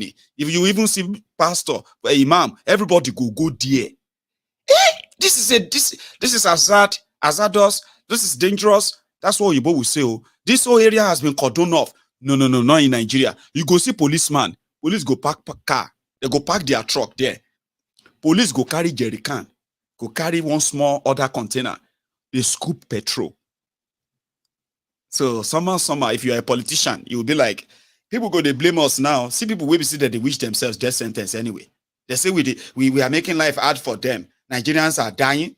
Everybody is dying. Everywhere you go is dying. You are blaming us that Nigerians are dying. Nigerians are dying. Who are these ones? Who sentenced them? And the mentality is the same from the north to the south, from the east to the west, from this to that. Even Niger Delta, we see they get their own crude oil. If anything spill anywhere, they know they run away from danger. They run towards it. They say no bring, as long as nobody bring smoke. Just one single, you go see housewife, You go to see na water. Housewives, they carry bath, petrol inside their house. You really Nigeria is a special place. So you go see people, they pour water away from their own drums because they want to stop petrol that spill on the road in their house. So I might lost store cylinder because of saying it's going to be expensive. No go store cylinder for house. So no one single one can bring a whole building down. No. I might lost store cylinder, but it's going to be expensive soon. Petrol is going to be expensive soon. And then a naira to dollar, in yet if for 1,000, you go enter and pass them by December. All of these are going to have their own effect on the economy generally. But they are going to be telling you that the greatest and the biggest gold miner in the world is coming to come and start mining the gold in Nigeria, so Nigeria will be prosperous. The best casino in the world, LGBT in the world, is coming to come. Things that will make it look like the world is coming. The world is not coming, no. Anybody will come, won't come rip you off, you. In 4 years, in 8 years, in 18 years, in 80 years. When I go see the shout up Nepal, Saturday we go day okay. Now from Friday, we go don't they see the sign. But you can live in denial. Because I don't know Oyibo that will sit down and is watching MaiyegunsDiary right now. And then found out that even though Nigeria is investing money in weapons to say they want to fight terrorism, of course, practically on the ground, they are not. It's so much like a theater, like a theater there. What you don't see where bandit they call military commander. Talk to your boys, you. Terrorists with their guns, Nigerian soldiers with their guns, with their uniform. They are there. The reason why they are there is because of this terrorist. Terrorists can't jam soldier. She been a fight supposed to happen. It wasn't a truce. It wasn't a peace deal. Which one is phone call? If you don't believe me, it's only because you don't understand Hausa. I tell you, I don't learn this Fulani, Fufude, Hausa, all these languages. Now sign language, I take learn now. I'll take you to one place where you will see terrorists and Nigerian army. They negotiate. Now pass, we won't pass. So we just won't pass. So call your boys to order. They are here now doing somehow. Now pass, we won't pass. So if they do anyhow, they will see anyhow. Now talk to them. Your guy want to talk to me. Now only when we say, police stop you on the road. And then you are like, do you know who I am?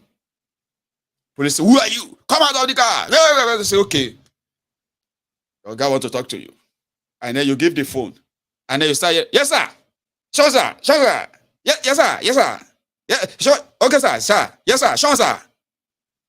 Sorry, your guy. We don't know say now you. Oh, yeah, take your phone. They go. I have never seen where terrorists call the commander of military to warn his boys so that they can pass. I have never seen it. Like Jimmy. But it is Nigeria. Whatever you think you've never seen before, you will see it there. You will be dumbfounded. You will sit down and you'll be wondering, is this actually real? About real, baje. I'll show you.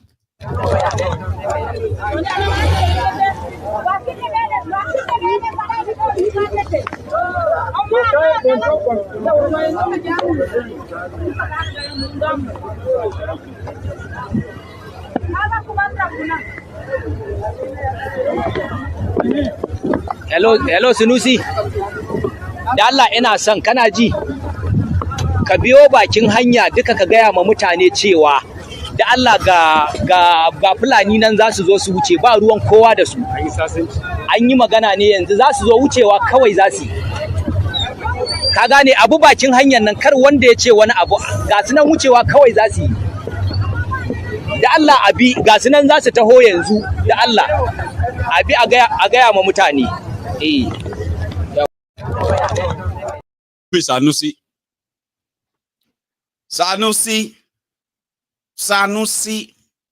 Now pass we won't pass so. We be Fulani oh.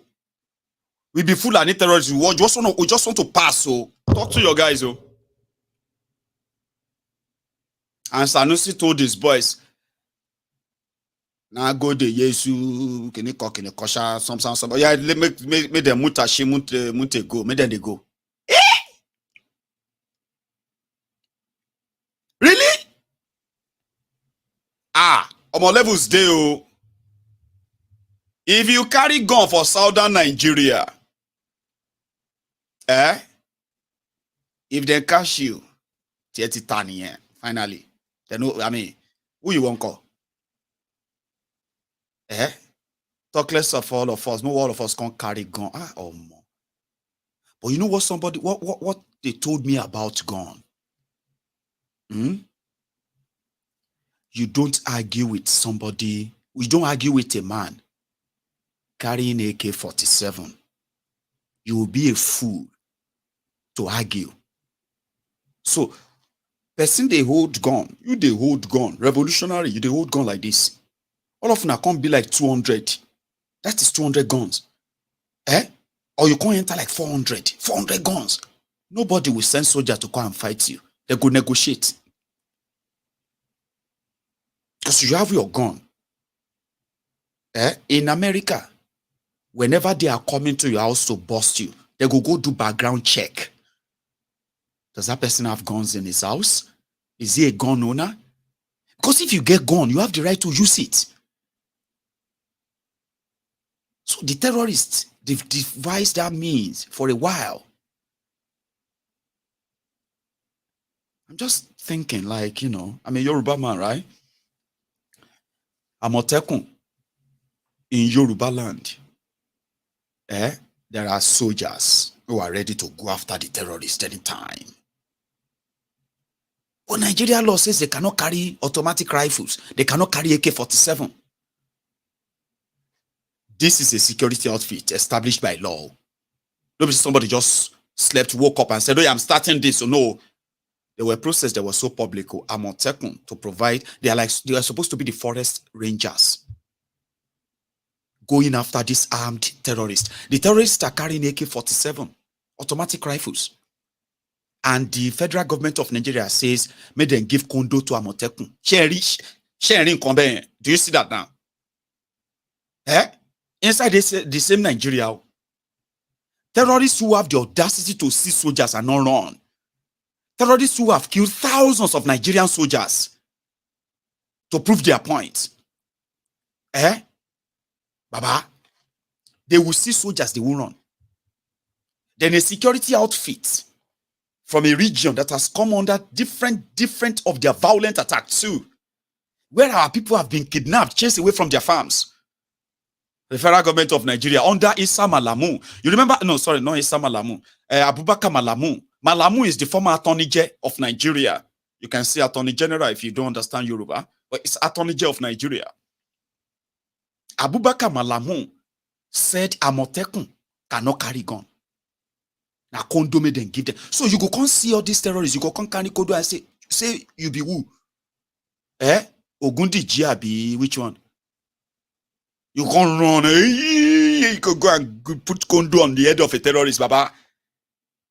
By the time you open your eyes, if you open them, you will be in a different place. And it's not going to be here.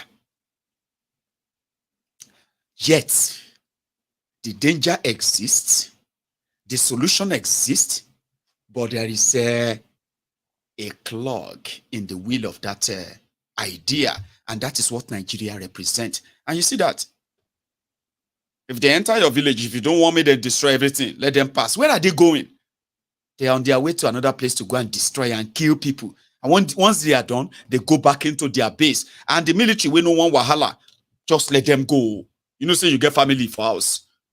Not to say the gun we will carry give you. This one go kill you. Nobody go, you know. That is Nigeria, in case if you don't know. Today, the justice for Mohbad, The rally is gaining momentum, and some people are so surprised. Like, police are not shooting. No, hey, this crowd, police are, you know what I mean? Like, meanwhile, others are thinking that maybe they are just going to feel like it's okay, it is enough. The guys that are involved, they have links to the political criminals who are controlling Nigeria right now. So when this whole thing started, initially, they were making in kind of statement and all that. Then more and more people are now angry. They are now with hashtag justice for Mohbad, justice for Imole, justice for Mohbad. Now, it's not even just justice for Mohbad. They've discovered that because of a corrupt country that Nigeria is, the lives of young people who have crossed what is his name again? Fashola, Assis Fashola, which is Naira Marley, and his crew. Those young people who have crossed the Papa won ya we renew. I don't know what that they give them. Inside Nigeria, you know, Naira Marley will talk like that. I'll show you. Like, people need to start appreciating the effort I put into not being a serial killer. Like, bruv, we appreciate that you are trying not to be a serial killer. But is this a serial, what do you call it? Serial change of destiny of young people? I don't like you. Some people will probably prefer you are a serial killer and not a musician mentoring young people.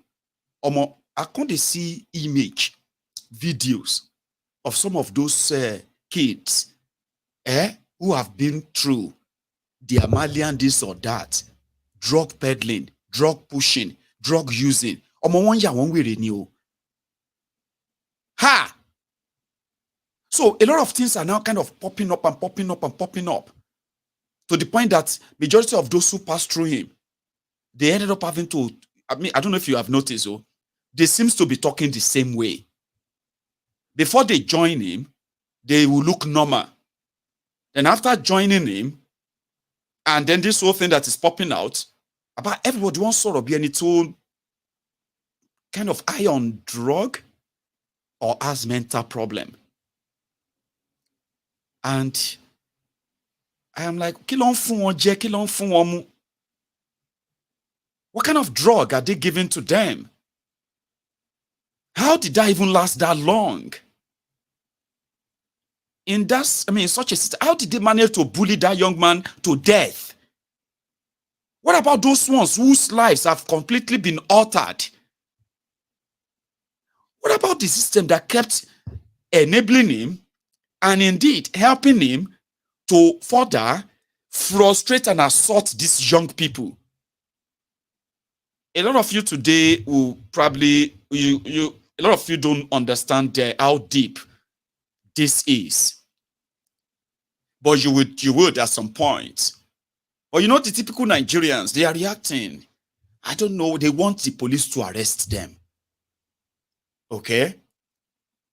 So today they announced that they have exhumed the body of the young man, the musician, or the pop star, Mohbad, okay, for examination, for autopsy. So people are protesting, the people are rallying, peaceful protest, they call it, or peaceful rally, asking the government to do something. In some instances, they're asking the government to arrest Naira Marley. The damages is not just about this young man. It's actually his life, his trade, and those around him. If they really want to investigate, the evidence are out there. But unfortunately, there will be no investigation. There will be no arrest or anything of anybody. And if there is at all, it is just to put up a show to kind of give you what you want. I have said this before. I'm just saying it again. All right? But things are kind of getting more and more out of hand. Where his music are being banned. People are following him. And others are asking that he must be arrested and questioned. So what the police want to do right now, the criminal organization called the police in Nigeria, what they want to do is this. Because people are saying they should have done autopsy, so they've exhumed the body. Okay? So they are going to say they are investigating what killed him. Cause of death. Sure you get. So cause of death, there is nothing like depression. There is likely not going to be assault or what have you in it. There will be cause of death. Okay? So it is just for them to come back and rule something and say, his cause of death is this, but it's not caused by these guys. So once they say that to you, and a lot of you disagree, it's a lie, so you are going to let him go. Kiniko. That's where some people are now saying, if you don't buy the card, they're going to kind of deal you.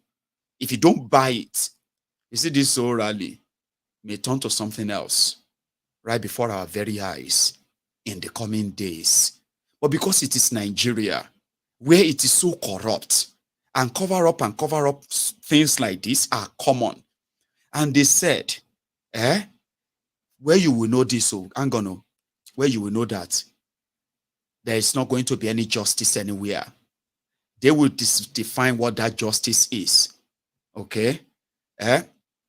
When the police was talking about their investigation, they were observing the Elegushis. They were observing Sanwo-Iku. They were observing some people that a lot of you have mentioned that they don't have any relationship with Naira Marley. Now, police, they help Sanwo-Iku to tell the world that Sanwo-Iku has no relationship with Naira Marley or Malian.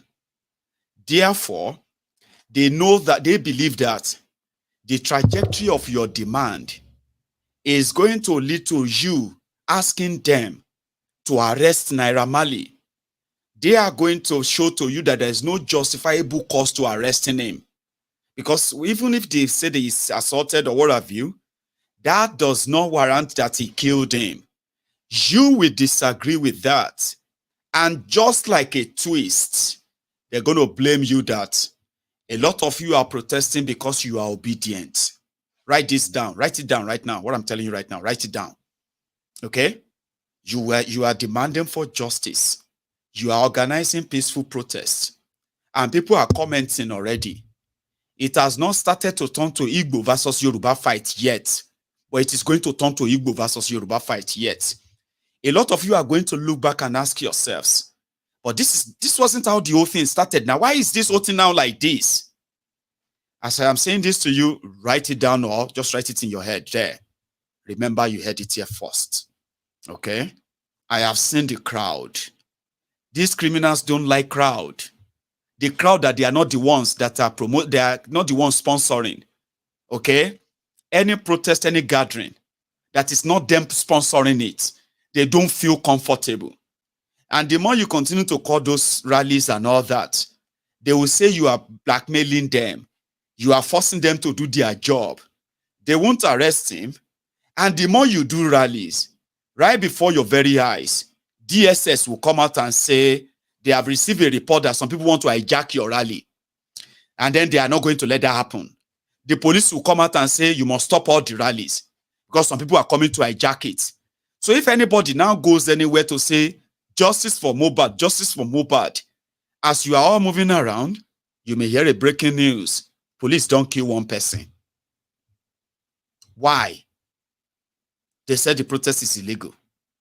And before you know it, they will begin to, the Lagos Abobakus, the bigoted criminals who are also like ombudsman slaves, they will begin to now blame the Igbos. They will say the Igbos are the ones who wanted to burn Yoruba land again. And the whole game will repeat itself. It will become a thing that even Kalu will probably say something. Am I predicting too much? Is my vivid imagination going wild? I am talking about Nigeria. I'm not going too wild. Things can go from 0 to 100 in Nigeria. And the government will move out and begin to kill their citizens. And then you start asking yourselves, how did this whole thing start, self? Where did it start from, self? How can it come, self? And just like that, people will be divided along along the line. Those of you who are Igbos, you will be angry that they are mentioning you. You will know that they need to drag you into it in order to break the whole thing and break any surprising uprising. Because Nigerians, a lot of you are already living with that rage and anger about Nigeria. Any small chance, una go join them. Those of you who don't even know Mobadi, una go join. Before you know it, you go jump from Mobile to others. And these guys knows that they are always afraid of a rally, of a gathering that is not their own making. And they will react. And that reaction can actually lead to wherever else they are not planning to go. I don't know. I'm just saying. But yes, it is spreading.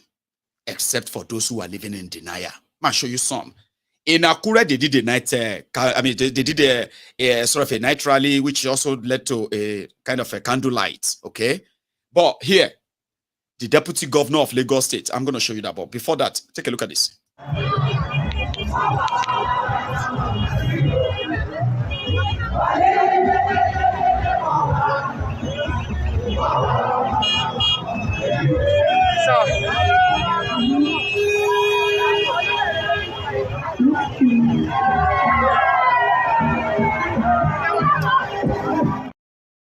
They are still there, peaceful. Hey, we need justice. We want justice, like this one.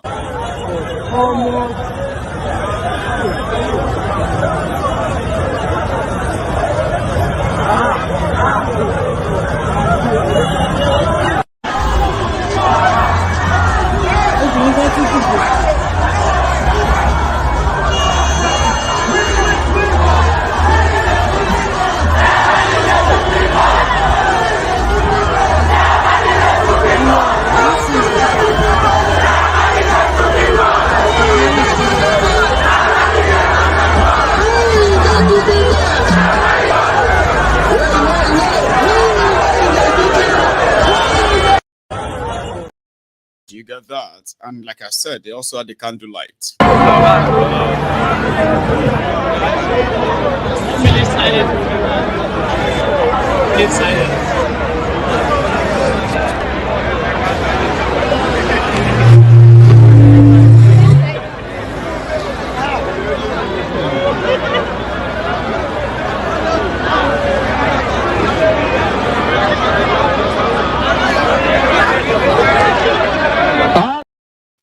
So remember, if things go south, remember tonight that what these young men were asking for is that the police should not bungle the case.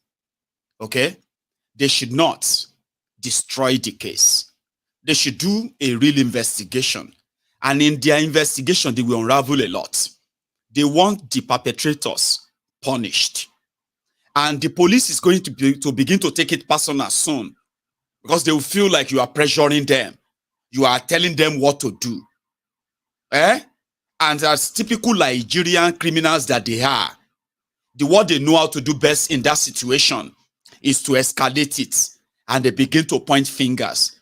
They begin to blame imaginary people are the ones inciting the people not to accept their verdict. And for the record, they will tell you, Shebi, the deputy governor, visited. Shebi Kiniko Shedis. Shebi Kiniko, all of you are just troublemaker. It's not because of Mobad. If we see you out tomorrow, we'll shoot and kill you. And that will be the beginning of it. I just thought you should know. Here is Sonweku's deputy.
That's what do you call it?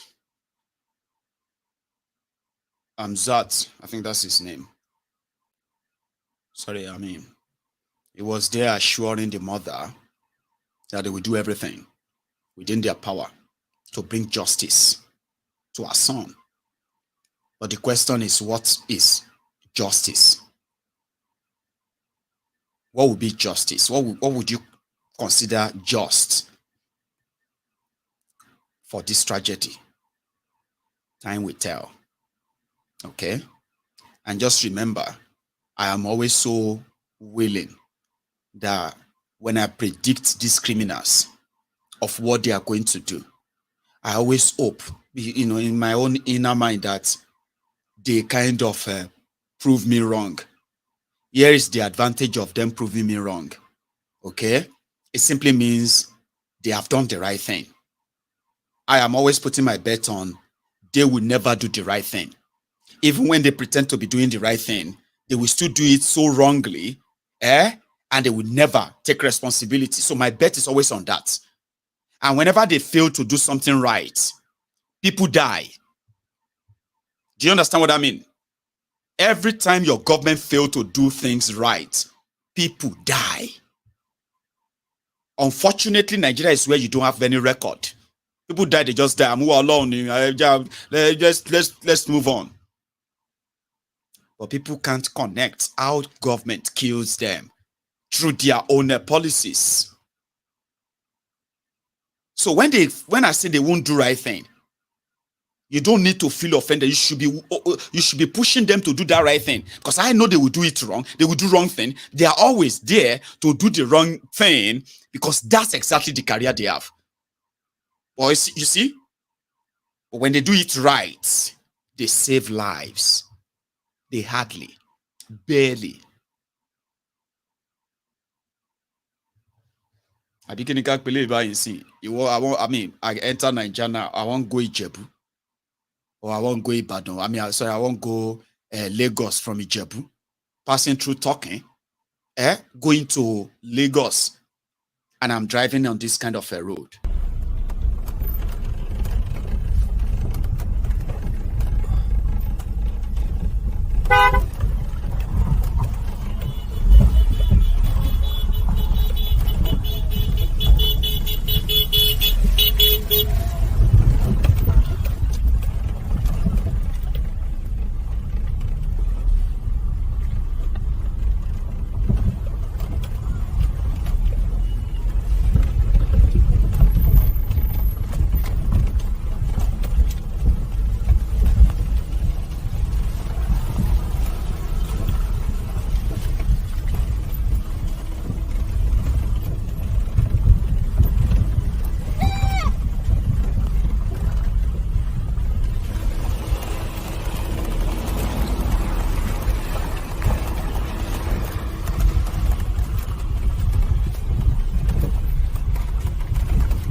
And if you talk, they will say it is a federal road.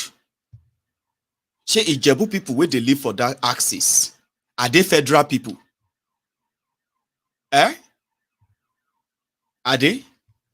Now, if they do the right thing and that road is fixed, and life is brought back to that axis, people are safe on the road, smooth and then, free. Would that not kind of affect the life and the living of the people in that axis positively? That is what we talk about doing the good thing. 24 years of democracy. And it's from Ijebu to Lagos. See the road.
many people are in the bank because many people are dying.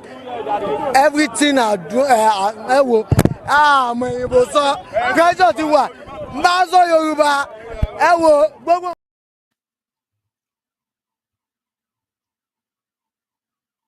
That's it.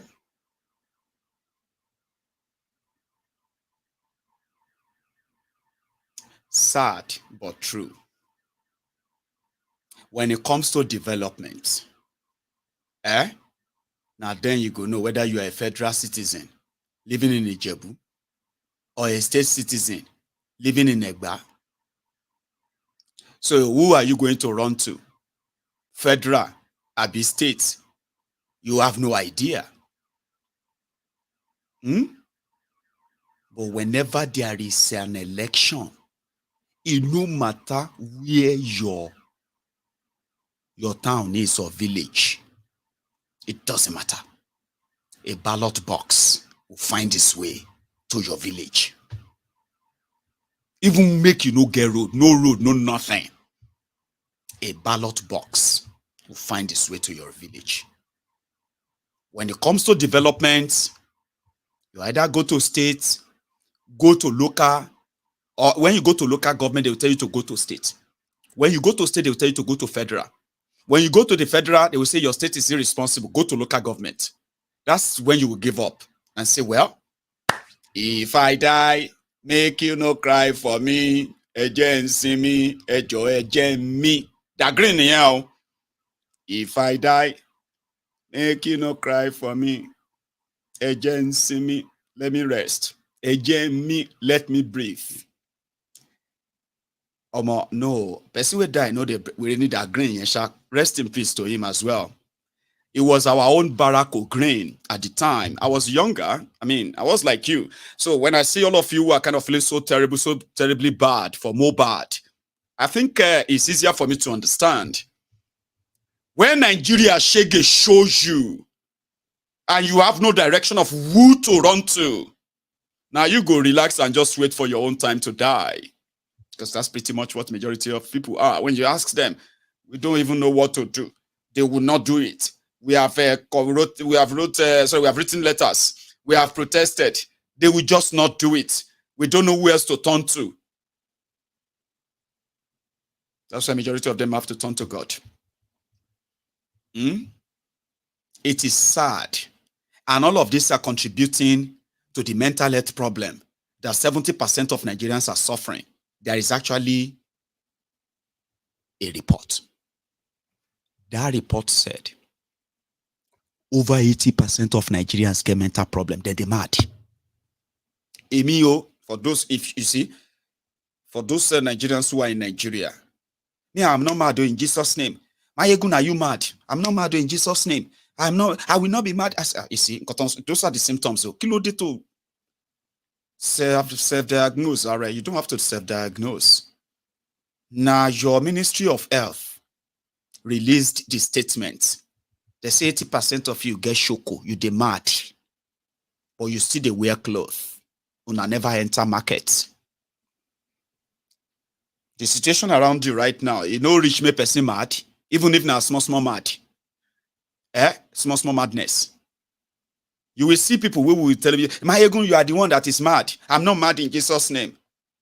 You will see the same people in that same space. So you see, Omo, trailer just fell over Ojuelegba Bridge now, sha.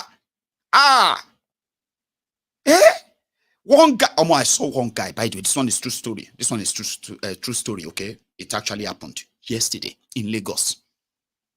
I don't know. I have never seen that kind of accident in my life. Two trailer. They kind of jammed themselves, right? Like that. Not face to face, but like side. You know, see them like this. Two trailer. Front. And they're like that. They jam like this on the side. Omori in your one in between them, sha. Person head there. Opolo brain, skull. Pooh. I was like, did he jump out of the... It was standing like this. Now the two trailers, they hold the head. They don't break them, they don't break already. But they are still holding it. The brain, everything don't pop out already. People first, people call the calling name. Hey, are you okay? Are you okay? Did you see that picture? Only later for nothing day again, how to blow, if go even recognize Amo. So when you now say God knows what transpired, how it was it's actually a very bad road, right? But it's like he won't separate them. I ain't take enter. That's when somebody will tell you, Baba, this Lagos, so a mad person feeling for Lagos, so we don't like you. Did you get that? They agree that if you know mad, you know feel for Lagos. Others are now saying, if you no get shoko, you no fit survive for Nigeria. So you must get that shoko. The police officer that is going to stop you on the road, he get mental problem. They can't carry gun, give him. You that the police officer is going to stop, you are going through your own shege silently. You manage your own shoko. Then whatever kicks in first, if now your own submission ombu shoko enter, you go say officer take. If now your mad shoko enter, now that one you go take face on. I say, hey, Emeka, you know say carry gun. Shoot me. I say, Emeka, what happen? You stand in front of police officer. You did tell and say, shoot me. See, I don't even know Charade now. I just, I was so mad. I was so crazy. I mean, that minute I was ready for him to shoot me. You ready for him to shoot you? Person will carry gun. So sometimes you need to show them that kind of madness. So, but when I say 80% of Nigerians get mental problems, you say, now you mad, Maiyegun, not me in Jesus' name. You don't know. I'm not just making this up. You may laugh, but you know I'm saying the truth.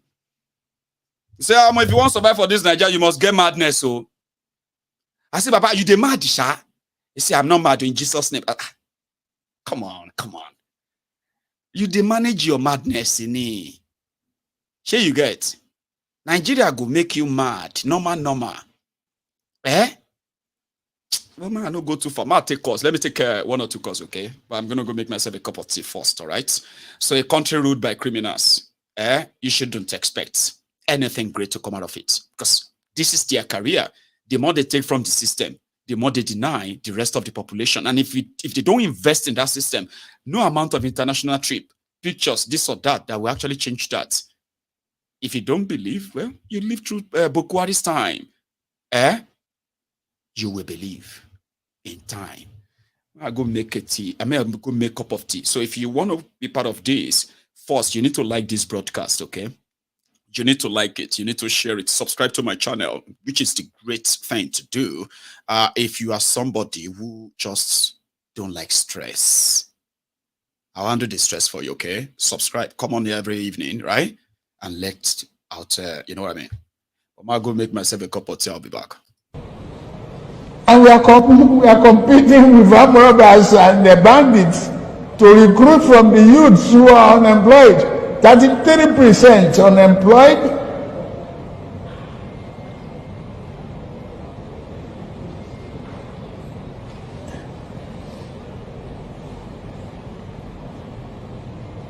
Recruit 50 million youths into the army and the other thing.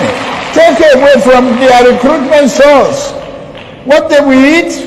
Cassava, agbado, corn, and the morning, yam in the afternoon. It's growing here. You create.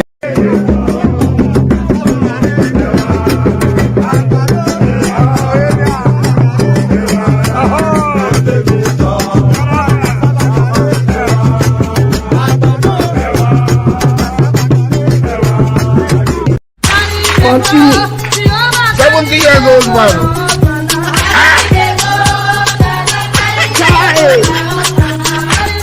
Is that you? Jesus is Lord. Is that you?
You get it? Okay. If you don't get it, forget about it. Hello. Well, that's me back. And I have a caller. Let me take the call. I missed the first one, so now I'll take this one. So thank you so much, by the way, for those who are still back. Hello there. Hello, my Gio, Maiyegun. Hello, General. brethren. How are you, sir? I'm doing great. This is Zeus. Zeus. How are you? How is your family? Well, I'm doing great. Thank you. Okay, Maiyegun, let me just go straight to the point. I appreciate There's this word they call sophistry. They say it's the use of fallacious arguments, especially with the intention of deceiving. So Nigerians, politicians, like you said that most Nigerians are mad anyways. So what they do is they're using philosophy and logic where you look for a solution to a problem in order to solve it. So you go to the basic and tell people in a logical way so that they can understand how you find your solution. What sophistry does is they already have an answer for you already. So for example, you say 1 + 1 is 2, and you show somebody how you did the arithmetic to come to that conclusion of 2. They can tell you 1 + 1 is 11, and that's it. You tell them, how do you come to the answer to the 1 + 1 is 11? They say it don't matter. Just the same thing sophistry is what the judges did. Look at, they say and. In probability, there's a word and. And is a word. And it's a word that joins other words anyway. It's a word. And it's in the Constitution and Abuja. When you do your probability, the word and stands by its own. It doesn't need any legal explanation to explain what and is. If I say, Maiyegun, come to my house and bring so and so. If Maiyegun comes to my house without so and so, that means Maiyegun did not follow the instruction. No. So when the judges use the word to conclude their own whatever, that's why I call sophistry. That means you already have an answer, a fallacious answer, before actually looking at the logic and the reasoning behind your answer. So that's sophistry.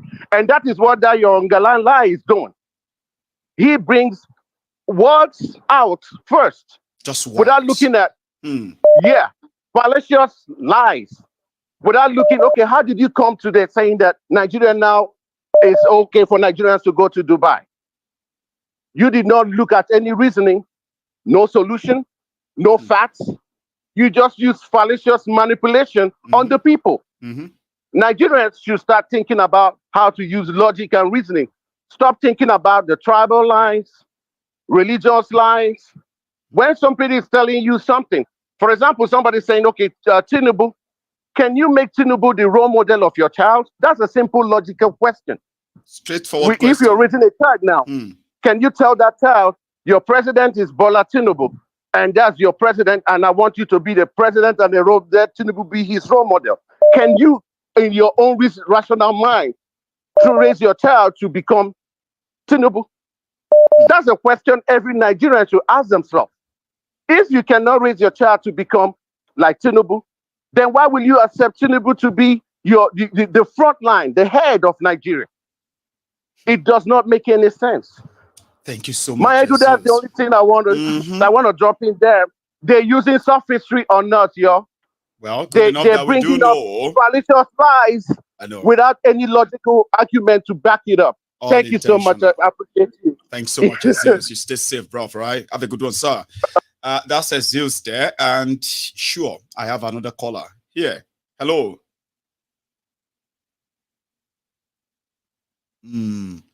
You are already connected. If you can hear me. Right. I'm just going to take that off and then let's see. Hang on. Yeah. So sophistry. I kind of call it, word salad. Get people so carried away by just saying so much or saying nothing. Hello there. Hello, good evening, Mr. Maiyegun. Good evening to you. Is that Don Gada? the first time you are recognizing me. Because you chose not to change your profile picture this time. That's what usually confuses me, and I always miss it. How are you, Baba? I'm fine. How is the family? We are so good. Two people called me that your story of why you left Nigeria that we shared here the last time actually made them cry. And I said I did my best to possibly just have you cut it short. If I give you all night, maybe we'll all end up crying. How are you? Baba, I'm fine. I'm fine. I'm fine. We thank God for today. Again, you know, please. When you talk about issue of Nigeria, if I go to social media, I watch the way Nigerians react towards what is coming to them, what is going to befall them. Myself, I felt pity for them because I don't know whether we are the way they address us as black people, whether our mind is also black. Like they actually saw our mind, that our mind is black, nothing white is inside our mind. That was the first reason to address us as black people, because actually the color of our skin is not black, it's actually brown or chocolate. Let me say this. As 2 weeks ago, they have started selling the scoop to Northerners that they should be grateful to Allah that Nigeria is still selling petrol at 600 naira, that some other African countries are already selling for 1,000, 1,002. So when they say such thing, Northerners mostly are the people they always like to sell those markets. Once they buy them, they know we, the Southerners, we are not the problem, because if we protest, they shoot us. We can't even protest. We don't even have a say. You understand? Look at what is going on. I don't know if you have seen so many videos of interviews in the Niger Delta, where the rising militant. What brought about that? Oh, If you could remember, if you could, said they bombed so many places where they have refining crude oil in Niger Delta. Is that the one you were referring to? That's different. No. Those are different. Like, there has been 2 interviews. One was done by Arise TV journalist, and the other one was done by they hit the journalist, I think Charade TV or so. Right. What was going on there was this: they said that the contract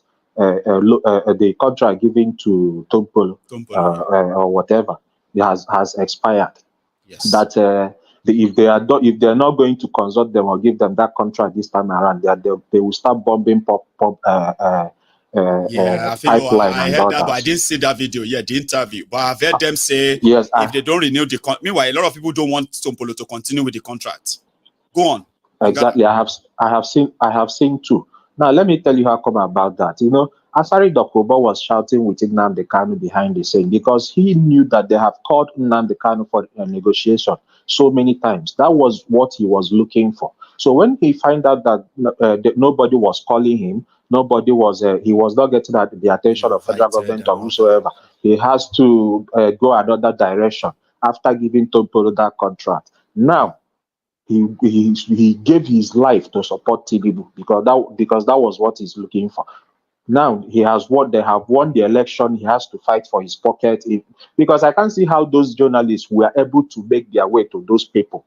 Those people has not shot any gun. They have not they were just carrying machine gun and all that. You understand? So if you look at what is coming to Nigeria, when individuals can handle such gun, the same day that video you showed, the one the military people were begging Boko Haram to pass, the same day that video you showed happened was the same day the military was in Abia State shooting people in the name of Biafra, claiming that they have cleared Biafra. So what I just look at all these things. In case of this mobile stuff, they are waiting for P2B. I saw what you posted today about this white goat. What is his name again? That PDP guy. That PDP guy. That former that worked with Jonathan. Good luck, Jonathan. The PDP guy that lives in UK. That lives in UK. No, that lives in UK. The one with white beards, the Yoruba guy. No, the Yoruba guy with white beards now. What is his name again? I don't know Yoruba guy that said. Are you talking about Reno?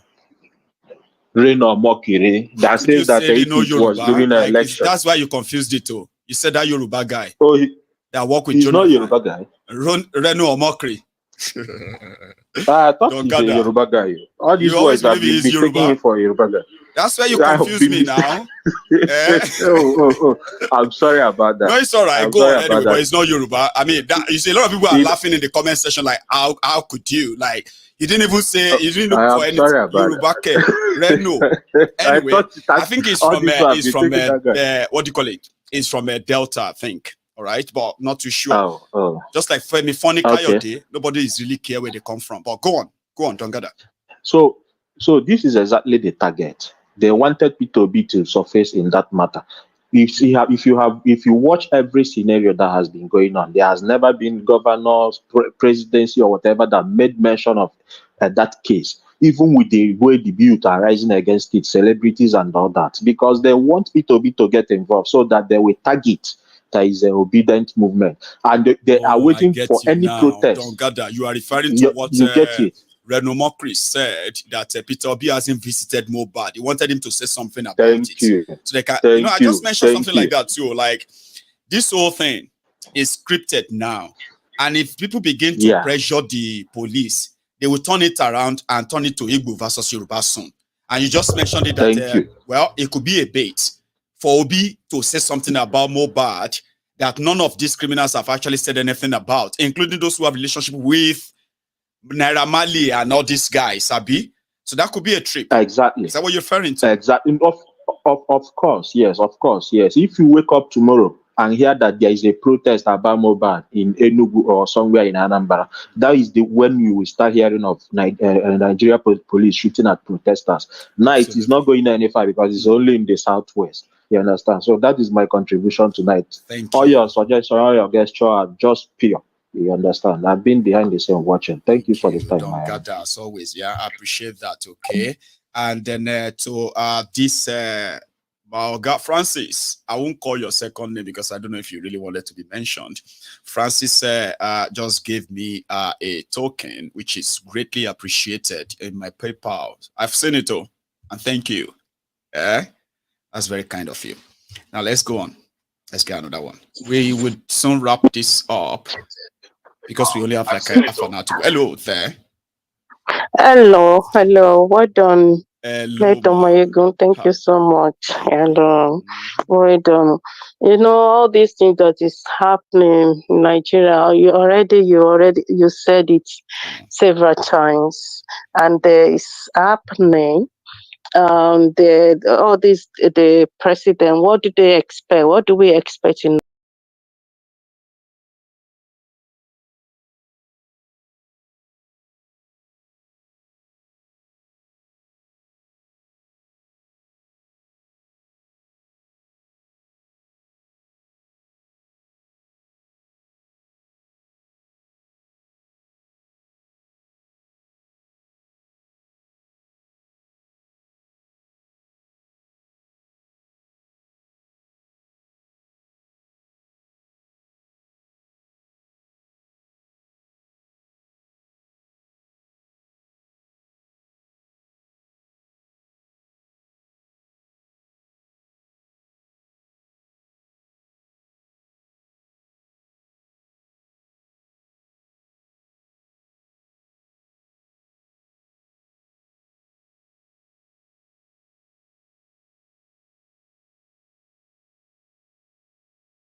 Nigeria.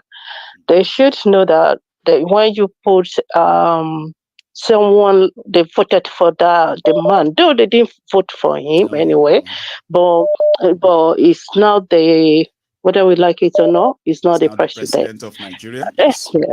Of Nigeria.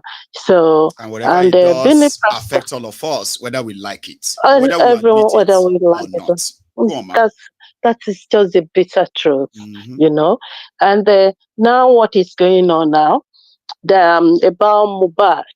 Yes, it's so sad. I know. It's really sad because for so long now, since that thing happened, honestly, I'm not really like getting myself that much. You can't be a mother or a parent, right? Or somebody in general. You can't be a human. And even if you don't know him, and you are seeing all these things around, and you're putting all the pieces together, there's no way you will never get moved. Like, oh my God. Honestly, I can't even sleep. Honestly. And it's so sad that those people that are involved, they're like, they're dealing with their power. I mean, the powerhouse, they're really connected. You know, they're really connected.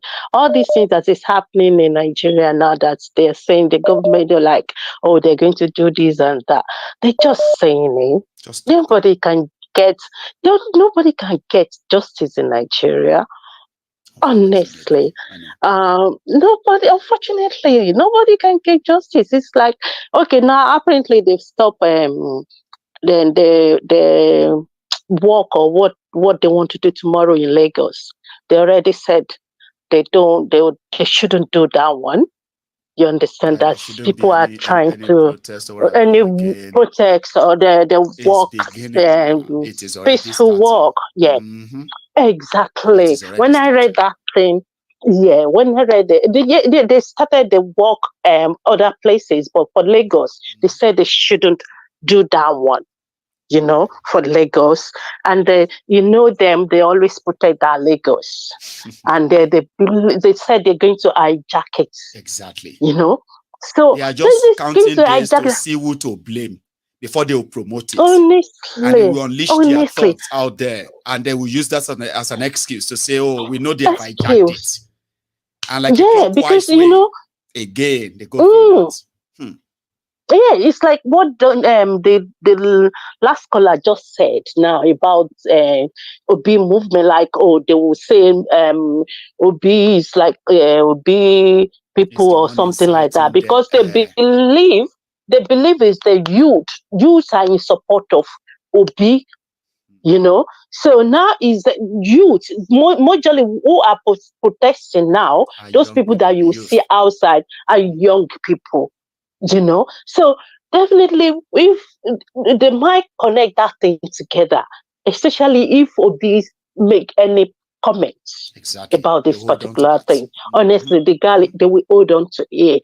So because they know what happened to this guy, they definitely, all of them know what happened, and they know who did this thing, those people that are connected, and they know these guys are working for them. You know, so this thing, the whole Nigeria is. Naira Marley came out publicly and he said he will give 2 billion to Tinubu's campaign. Okay, that's how much money is in his disposal, right? They know him. But imagine if those who actually did this, imagine if those who did this, their relationship is to the Obi and Labour Party. You know, it's going to be a different story right now. Exactly, it's definitely. So this whole Nigeria is shattered. It's something else. It's like, to me, everything. Just look at the petroleum, the thing that is now the gas. It's now the gas. The what is it called? The Dangote refinery is now about the gas and this. So you know, honestly, what is happening? This country, the whole thing. Everything is just game. But what I'm trying to let people know themselves is that your life is not a game. You don't have 2 lives. The policies of these guys affect your life. It can make or mar your life. Don't join them and say it's a game. They are using your life to play Ludo here. So if you understand what this means, you should not promote it. I hope people actually connect with the message. But they don't. When they will say politics is a matter of, it's a game. Politics shouldn't be like of numbers. It shouldn't be like, yeah, I mean, the government, the thing, how they rule shouldn't be a game. It should be something. It shouldn't be about game. It should be something that is really straightforward. This is how it's supposed to be. Like, especially this democracy thing. They said, I think we learned it in school. Like they said, it's government by the people. I mean, government of the people, by the people, and for the people. I mean, so person that didn't go to government class in secondary school, they would easily quote that because it's so common. Government of the people. It's so common. By the people. By the people and for the people. They've traded the people now to government of criminals, by the criminals, and for the criminals. That's what they have. Now, Kolu is now in America now. In New York. Yeah, he's in New York. They should know that he's there to sign them off finally. Honestly, because the whole country is like, I don't know. Can you please help me how? Or someone should help me on this platform. Right. One thing that is working in that country, just one thing. I'm not requesting for two. Just one thing. In that country, national grid should just say again this afternoon, and Nigeria total generated and distributed money in Nigeria today was 42 megawatts for a country of 200 million people. So tell me one thing. Someone should just type it and say, this is the thing that is working in Nigeria. It's just so sad, honestly. I gave up already. I always say, it is so unfair that when we were growing up, it is the same complaint. Already. You know, it is the same complaint when we were growing up. Majority of us are parents today. It is the same complaint. Which means people's lives don't really matter to these guys, and it is unfair that from generation to generation. Okay, so this what look at how they just destroying the youth. Okay, there's another guy there that's just said there's Lee Smart. Yeah, that one is under Malians as well. I just read that one. Is that and there's another one. DJ Smile or something? No, that is DJ Splash. That is different. That is the one there that is mad. There's another one. Joe went to visit today. He went to that is DJ Splash. Okay. That is Splash. Right. Yeah. There's another one, Lil Smart. Lil Smart. That's Smart.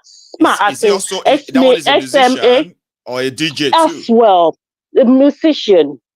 Yeah. That one has been crying all this while as well. So now someone pick it up today. That they just heard about that one now, and the guy has now come out that he's been saying it. People believe he was chasing crowd or something like that. That now they say what happened. Now they're now trying to help him as well. Now that they said we don't want. They want he's still alive. That he should just come forward. That he's going to get protection. So that is just saying. See how you know how many people they've destroyed. See, you know what, man? Just like you know how the government is. You know something that I also figured out, which is so dark and devilish. People didn't pay attention to it until now. Okay, look at this Mohbad, right? When he was having those beatings, assaults. Is ending up in the hospital. Is this or that? Country. And it's one of their best. It was one of their best and in their record. It was Naira Marley himself, that actually told the public that he is suffering from drug abuse, and that's exactly what a lot of people saw the young man as until he dies. He gave him that image. Now people are now realizing that all his videos. They've not seen him being violent.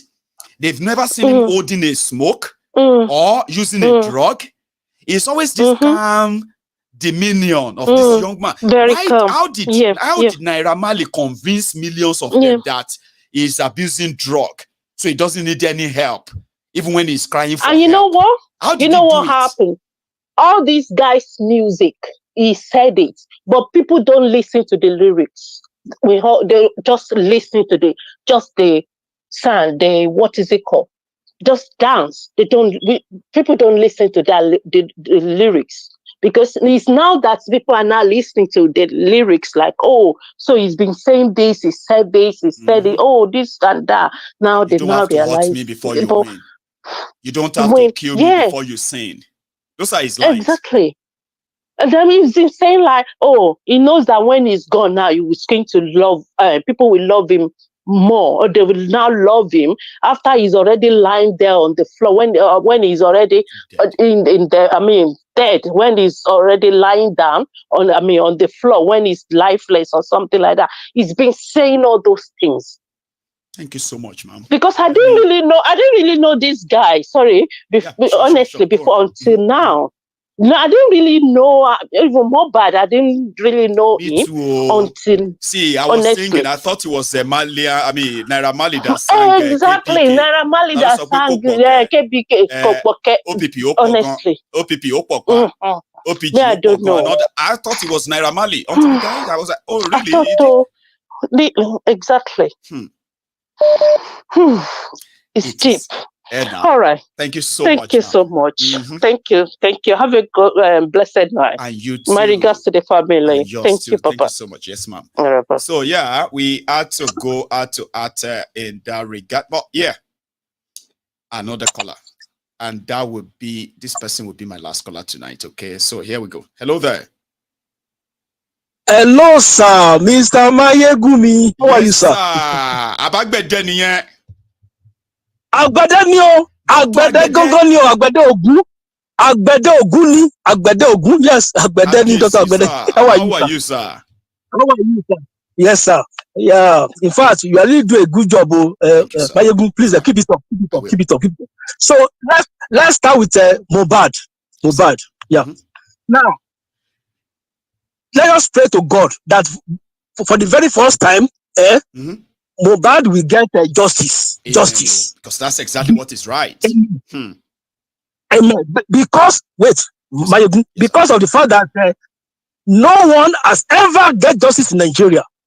Because even when the Justice Minister of Nigeria died, Minister of Justice died, Bolaige died. Of the blessed memory. Yeah. Yes, Minister of Justice. Up till now, Maiyegun, Bolaige have not get justice. Yes, so yes, so up till now, not get justice. So it's true. It's true. Minister of Justice cannot get justice in Nigeria. Then who else? God bless you. That's a food for thought. That is food for thought. That's food for thought. Yes. I'm telling you. Okay. Look at the late Professor Awujobi, Professor Awujobi. They use the powder substance because he does interfere with the politics in that era. They use powder envelope with powder. Yes. So immediately he opened the powder like this. That doesn't just straight to his face, and that was all. That was all. Yes. Professor Awujobi is a renowned politician. Renowned professor. A professor. he got his professorship at the age of 27. Professor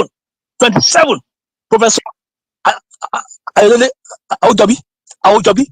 Okay.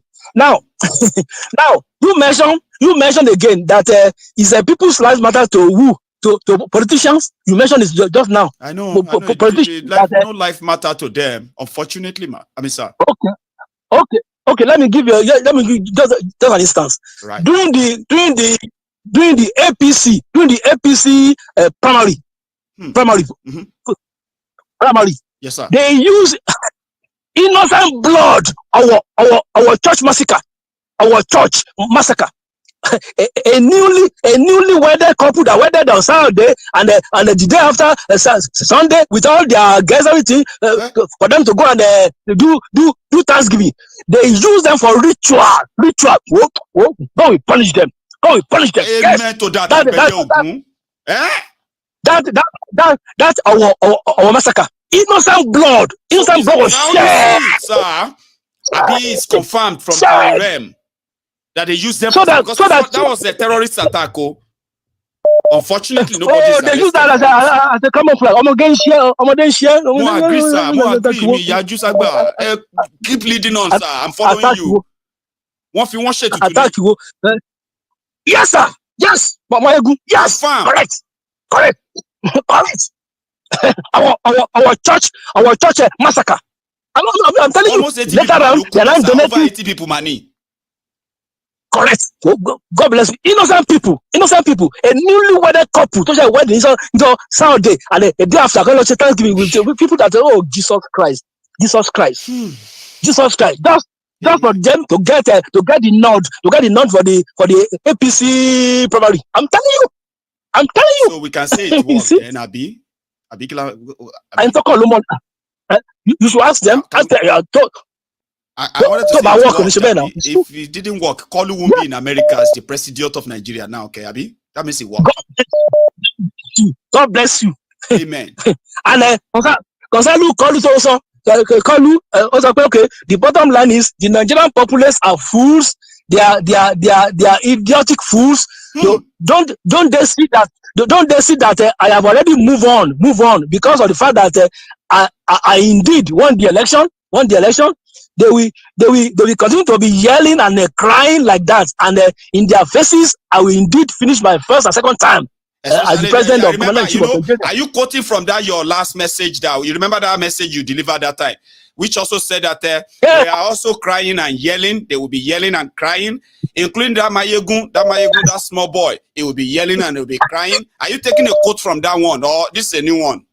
This is an added one. That's an addition. Addition to that. Right. Yes, addition to that. Right. It's true. Just ballet. And let's go. They're going to Supreme Court for what? Supreme Court 0. Supreme Court.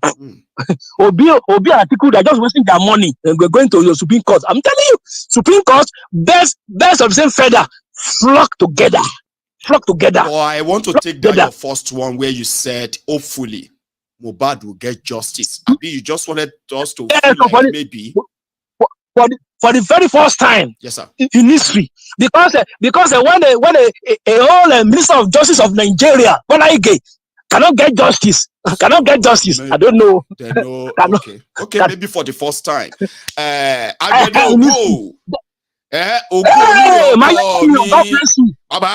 God bless you. Some other time. Mama, keep on your good work. God bless you. Keep on your good work. Nice one, That is Agbede. Usually we have a JJ. We used to have JJ, our CIA here. But good enough. We now have Agbede. Their own is like more kind of, from the realm. A lot of you will laugh when Agbede talks.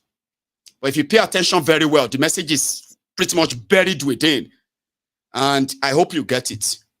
Did you get the message? No? Well, me too. But I believe we will get it. That is why if you joined us midway, you needed to watch this broadcast again. Okay? And you can get the whole concept. And I will see you some other time, by the way. Please like the broadcast, share the broadcast, subscribe to my channels, right? To my channel. And I beg of you to take a tour. Once in a while, why do you people not visit Diaspora Radio International on YouTube? It's always there where they have this feature the people that discuss exactly how things are happening back there at home, especially in Yoruba land. Please go on there, subscribe to my channel. That one too is my channel, Diaspora Radio International on YouTube, everywhere. Subscribe, follow it, watch the clips. They are different from Maiyegun stuff, right? But they are kind of so real, so raw. You will not regret it. I will see you some other time. Please stay safe. And good night.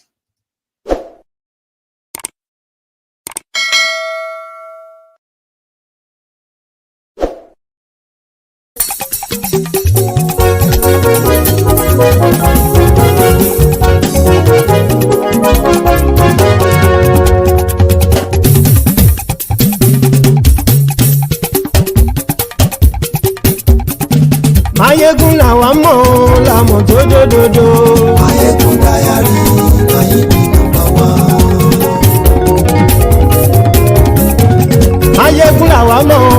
ọmọ tó jódodo. Maiyegun Diary na ibi number one. Maiyegun ti dé o ọ̀rẹ́ ará ìlú. Maiyegun Diary na ibi number one.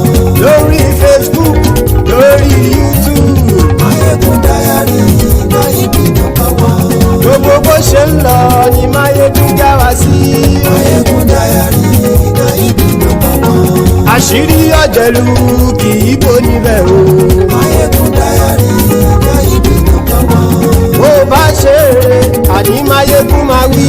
Maiyegun Diary na ibi number one. Ó sì tún ṣe eré wàá gbọ́ níbẹ̀ o. Maiyegun Diary na ibi number one. Maiyegun Diary Diary Politico. Maiyegun Diary na ibi number one. Godfatherism kò sí lọ́rọ̀ Maiyegun. Maiyegun Diary na ibi number one. Ẹ farabalẹ̀ sẹ́ o kẹgọ́rọ̀ lẹ́nu o.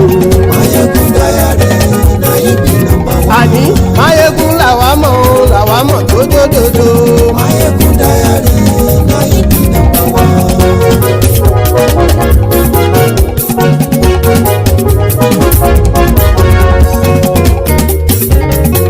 Àní ẹ̀sùn rákì.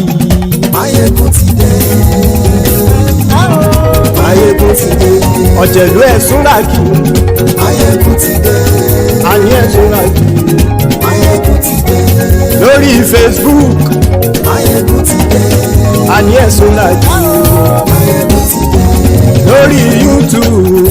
Maiyegun ti dé. Àní ẹ̀sùn rákì. Maiyegun ti dé. Bọ́ba bá gbé wúrẹ́. Maiyegun máa wí. Àní ẹ̀sùn rákì. Maiyegun ti dé. Ijó ìgbádìyẹ. Maiyegun máa wí. Àní ẹ̀sùn rákì. Maiyegun ti dé. Presido bá rúfin o. Maiyegun máa wí. Àní ẹ̀sùn rákì. Maiyegun ti dé. Kí gómìnà kówó jẹ. Maiyegun máa wí. Àní ẹ̀sùn rákì. Maiyegun ti dé. Ọlọ́pàá ti ń darí bá. Maiyegun máa wí. Àní ẹ̀sùn rákì. Maiyegun ti dé. Aṣòfin ti ń rúfin o. Maiyegun máa wí. Àní ẹ̀sùn rákì. Maiyegun ti dé. Òpùrọ́ olóṣèlú. Maiyegun máa wí. Àní ẹ̀sùn rákì. Maiyegun ti dé. Ọ̀jẹ̀lú ẹ̀sùn rákì. Maiyegun ti dé. Àní ẹ̀sùn rákì. Maiyegun ti dé.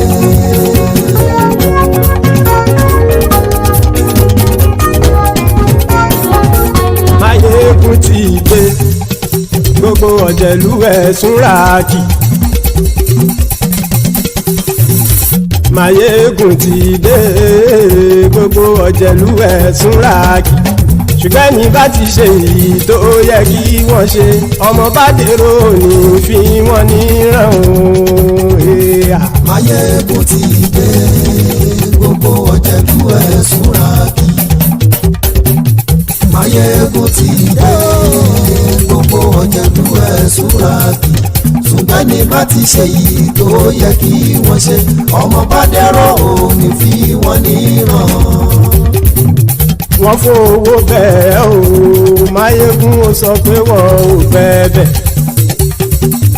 Wọ́n fowó bẹ́ẹ̀. Maiyegun ó sọ pé wọ́n ò fẹ́ bẹ̀. Oníkan ṣáàtì ṣe èyí tó yẹ kí wọ́n ṣe fáwọn ará ìlú tó gbé wọn débẹ̀ o.